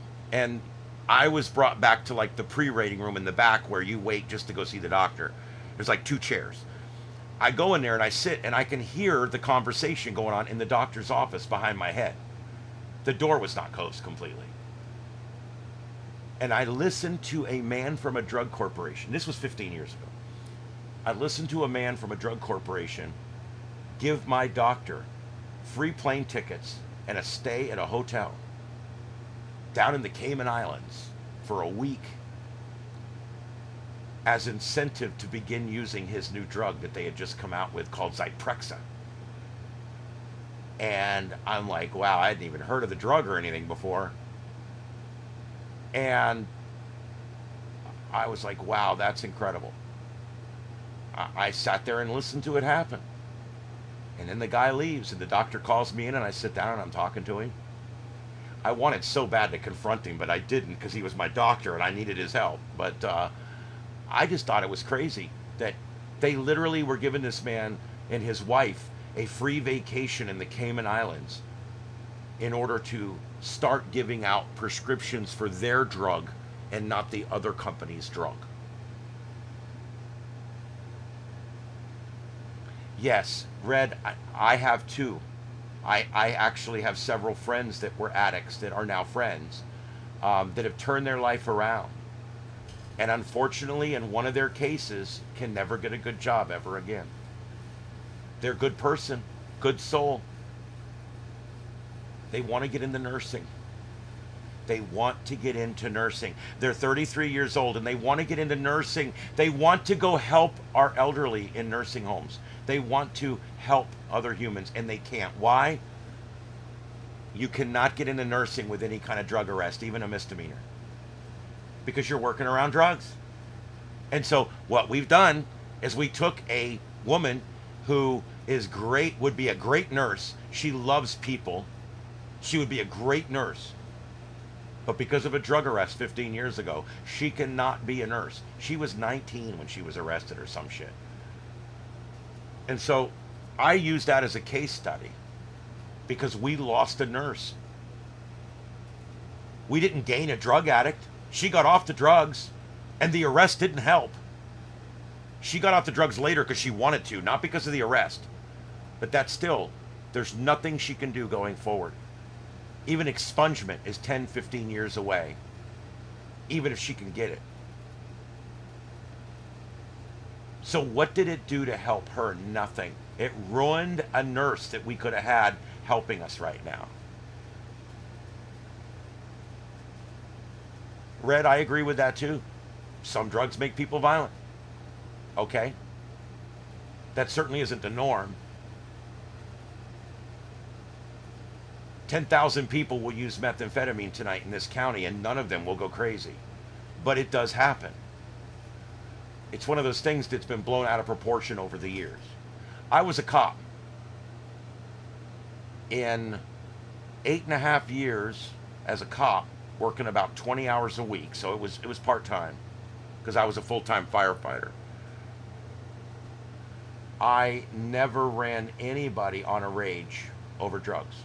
I never ran a single person in all those years that smoked weed and went crazy, snorted this and went crazy, took that and went crazy. You know what I did run? I ran 3 or 4 or 5 people that drank too much beer and went crazy, drank too much liquor and went crazy. You're probably 50 times more likely to deal with a drunk that's going crazy than a meth head that's going crazy. Just simply because there's a million times more drunks.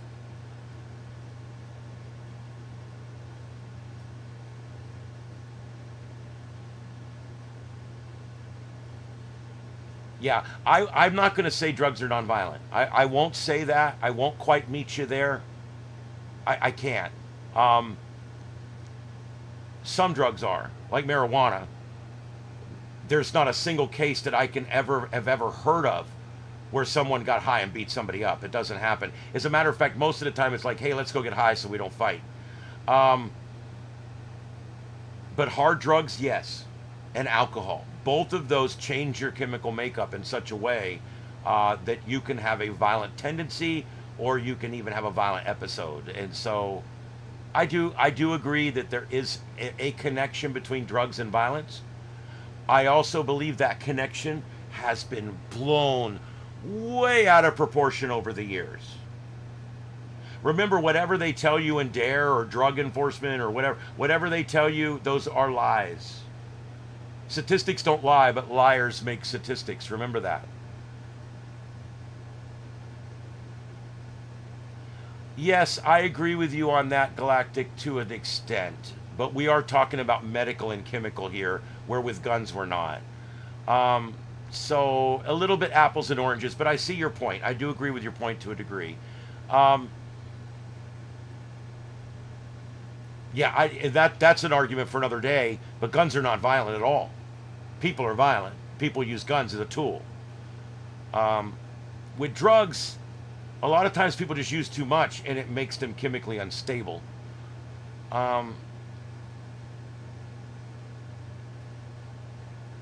Yes, Galactic, I've never seen anybody use drugs to commit crimes either.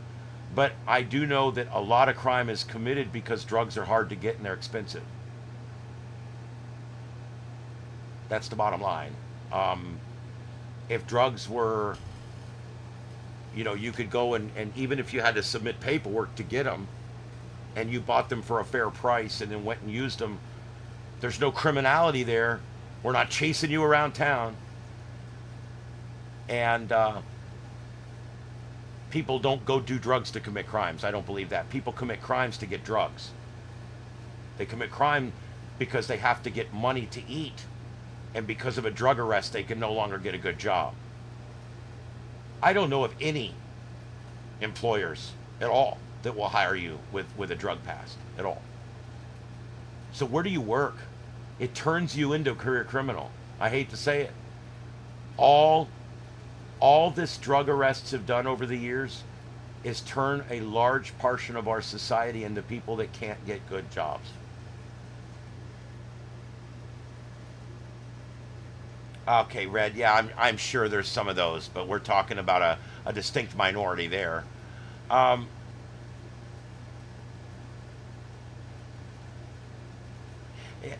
No more than a CEO would use a little of this and that to keep him going through his day. There was a time where blow was the biggest thing for CEOs and corporate heads. That was the thing. because they could work 14-hour days. So yeah, I mean, I agree with you. There is that too. But that's definitely not the biggest part of the problem.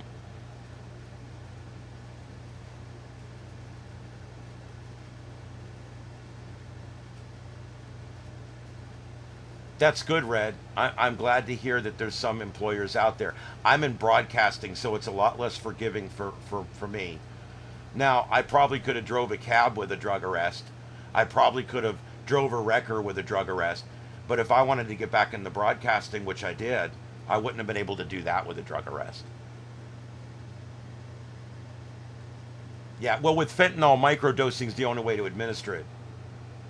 Fentanyl is so powerful, so concentrated, that literally that's how they're killing themselves, because they're not good at microdosing and they don't have the equipment to microdose. What if you could get your fentanyl at a store and you could buy it so that it was dosed properly? There would be 100,000 people a year that are dead right now because they had to mix it themselves because they could not buy it ready to go. I mean, if you have a compassion for these people, let's work on getting them off the drugs rather than ruining their future.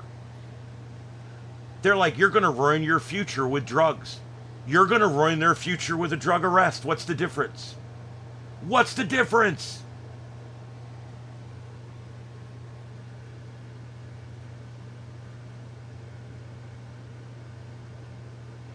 The lone silencer, I agree with you. You're right. That's what I just mentioned. A lot of that happens, yeah. Oh, yeah. Cocoa's used medicinally in some places. Of course, it's not chemically turned into what it is when it's used here. No, Red, you're fine. Red, I love a good debate. And I don't get pissed about debates, because you made some great points here tonight. And I'm not 100% right. Okay? I'm not. Matter of fact, I could be completely wrong on all this. I'm telling you how I feel. You're telling me how you feel. We're both correct. You did not dominate, and I appreciate you being here. And I'm getting ready to sign off in just a few minutes. Drug arrests also break up nuclear families. That's absolutely true. It also takes children away from their parents. It does a lot of things that's bad for a society. The war on drugs is more like a war on society, unfortunately. It ruins people, takes their freedom away, and at the end of the day, it didn't make anything better. It didn't fix anybody. It didn't get anybody off drugs. All it did was ruin people's futures. Yeah, Dominic. There is some truth to that, I hear, yes. No, I get it, Red. I've had hard experiences too. I have both friends that have lived it, and I made drug arrests when I was a cop. Arrests that I regret today, because I didn't do those people any favors. I didn't help my community. I didn't help my agency. I didn't help anybody. And I certainly didn't help the people I put in jail and ruin their record. And I have regrets. They're not big ones. I was told to do it, but I still have regrets. It was a great discussion tonight. And I know we don't all agree, and we don't have to. And we did go a little more political than I wanted to tonight, and I apologize for that. But when you talk about global climate change and nuclear power plants and the war on drugs, you almost have to get political a little bit. And gas prices, I mean, you almost have to get political a little bit. I believe we all have a lot in common. I do. And I think that over time, a lot of this will work itself out. As we see marijuana become legal all across the country, that's part of it working itself out right there. It really is. Do you know how many less people we're putting in prison right now over a plant? And now those seats in prison can now be used for people that deserve to be there, because I do believe in criminals going to jail. I do. Burglars, I caught a burglar backing his ass out of a window one time. Ah, man. I grabbed his ass, threw him on the ground, put him in cuffs. And I referred to him the entire rest of the time that I was with him. I referred to him as burglar. Burglar, what's your first name? Get in my car, burglar. I fucking hate burglars. They're going into your home and stealing your family's things so they can go get high or whatever. Oh, I hate burglars.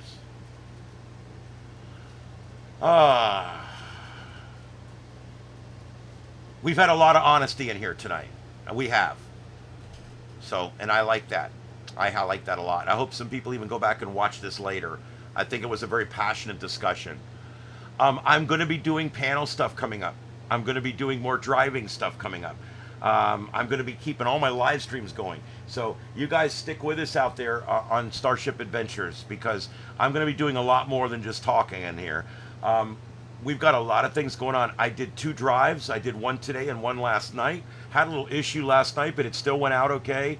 I've got my car all set up. I've even got the little light on there and everything. I'm going to be having next check. See, next check. I'm living check to check. Next check, I'm going to buy $40 magnetic signs to go on the back door, so that while I'm out doing what I'm doing, I'm identified. I'm I want to do these drives. I'm going to be doing some long drives coming up on Saturday and Sunday, where I get in the car. It's going to be planned ahead of time, and I'm going to drive you guys all the way around Lake Okeechobee. I think it's the 4th largest lake in the United States. It's so big that the earth comes up in the middle and you can't see the other side. And we're going to drive around it and show you all the different views. I'm going to show you the locks on both ends that they're always talking about. And it's going to be like a 6-hour broadcast. I'm planning it right now. I'm looking forward to doing this. And I still, and read again the other night, the super chats, not necessary, but greatly appreciated. And yeah, if people throw me a little super here and there when I'm out driving around, covers the gas. I'm telling you guys, I'm going to do a lot more of that. And I'm going to continue doing these shows 5 or 6, right now 6 nights a week. If I start doing a lot of other stuff, I may go back to 5 nights a week. But right now I'm going to stay at 6. And I'm always going to be doing Sundays. I'm thinking about taking off like a Wednesday or something. So we're going to talk about that coming up. But I'll always do at least 5 of these a week, if not 6. And I'm going to be doing the driving stuff. We're going to be doing some day trips and storm chasing as well. And now when there's a big breaking news event here locally, a big fire or a big anything, I'm going to cover it like news. I'm going to respond to it like a news story, and I'm going to go there and I'm going to go live, and I'm going to bring it to you guys live.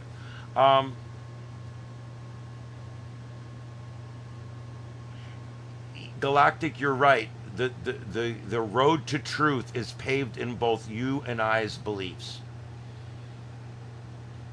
We all have to get there together, and none of us are always right. Tomorrow is, and we will talk about that tomorrow night for sure. Tomorrow night is the anniversary of the Great Galveston Storm of 1900, and we're going to talk about that. My case study against global warming. Yeah, the drive was just across town. I was just testing equipment, but it was cool. I talked the whole time. If you want to hear my mouth some more. It's difficult because when I go live with a couple of my streams, you stop getting notifications. You only get the first 2 notifications, and that's it. So like tonight, I had 2 streams that I needed to put back up.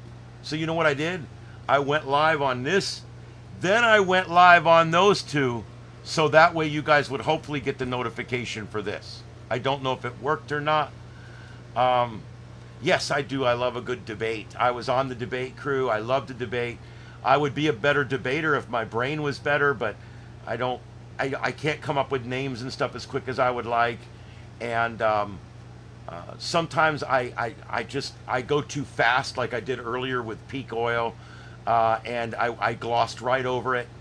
And I sometimes when I get into a discussion, I just don't have the memory for it sometimes, and I have to look things up real quick. But I do love a good debate. All right. Well, guys, it's been fun. There's still 16 folks in here. I really appreciate you guys coming in. And I appreciate the discussion tonight. We got to watch this lunar eclipse happen like 2.5 times now. And we're watching the different loops from Chicago earlier, from the pro-crime rally going on in Chicago. I hope they get all the crime that they're hoping for out there.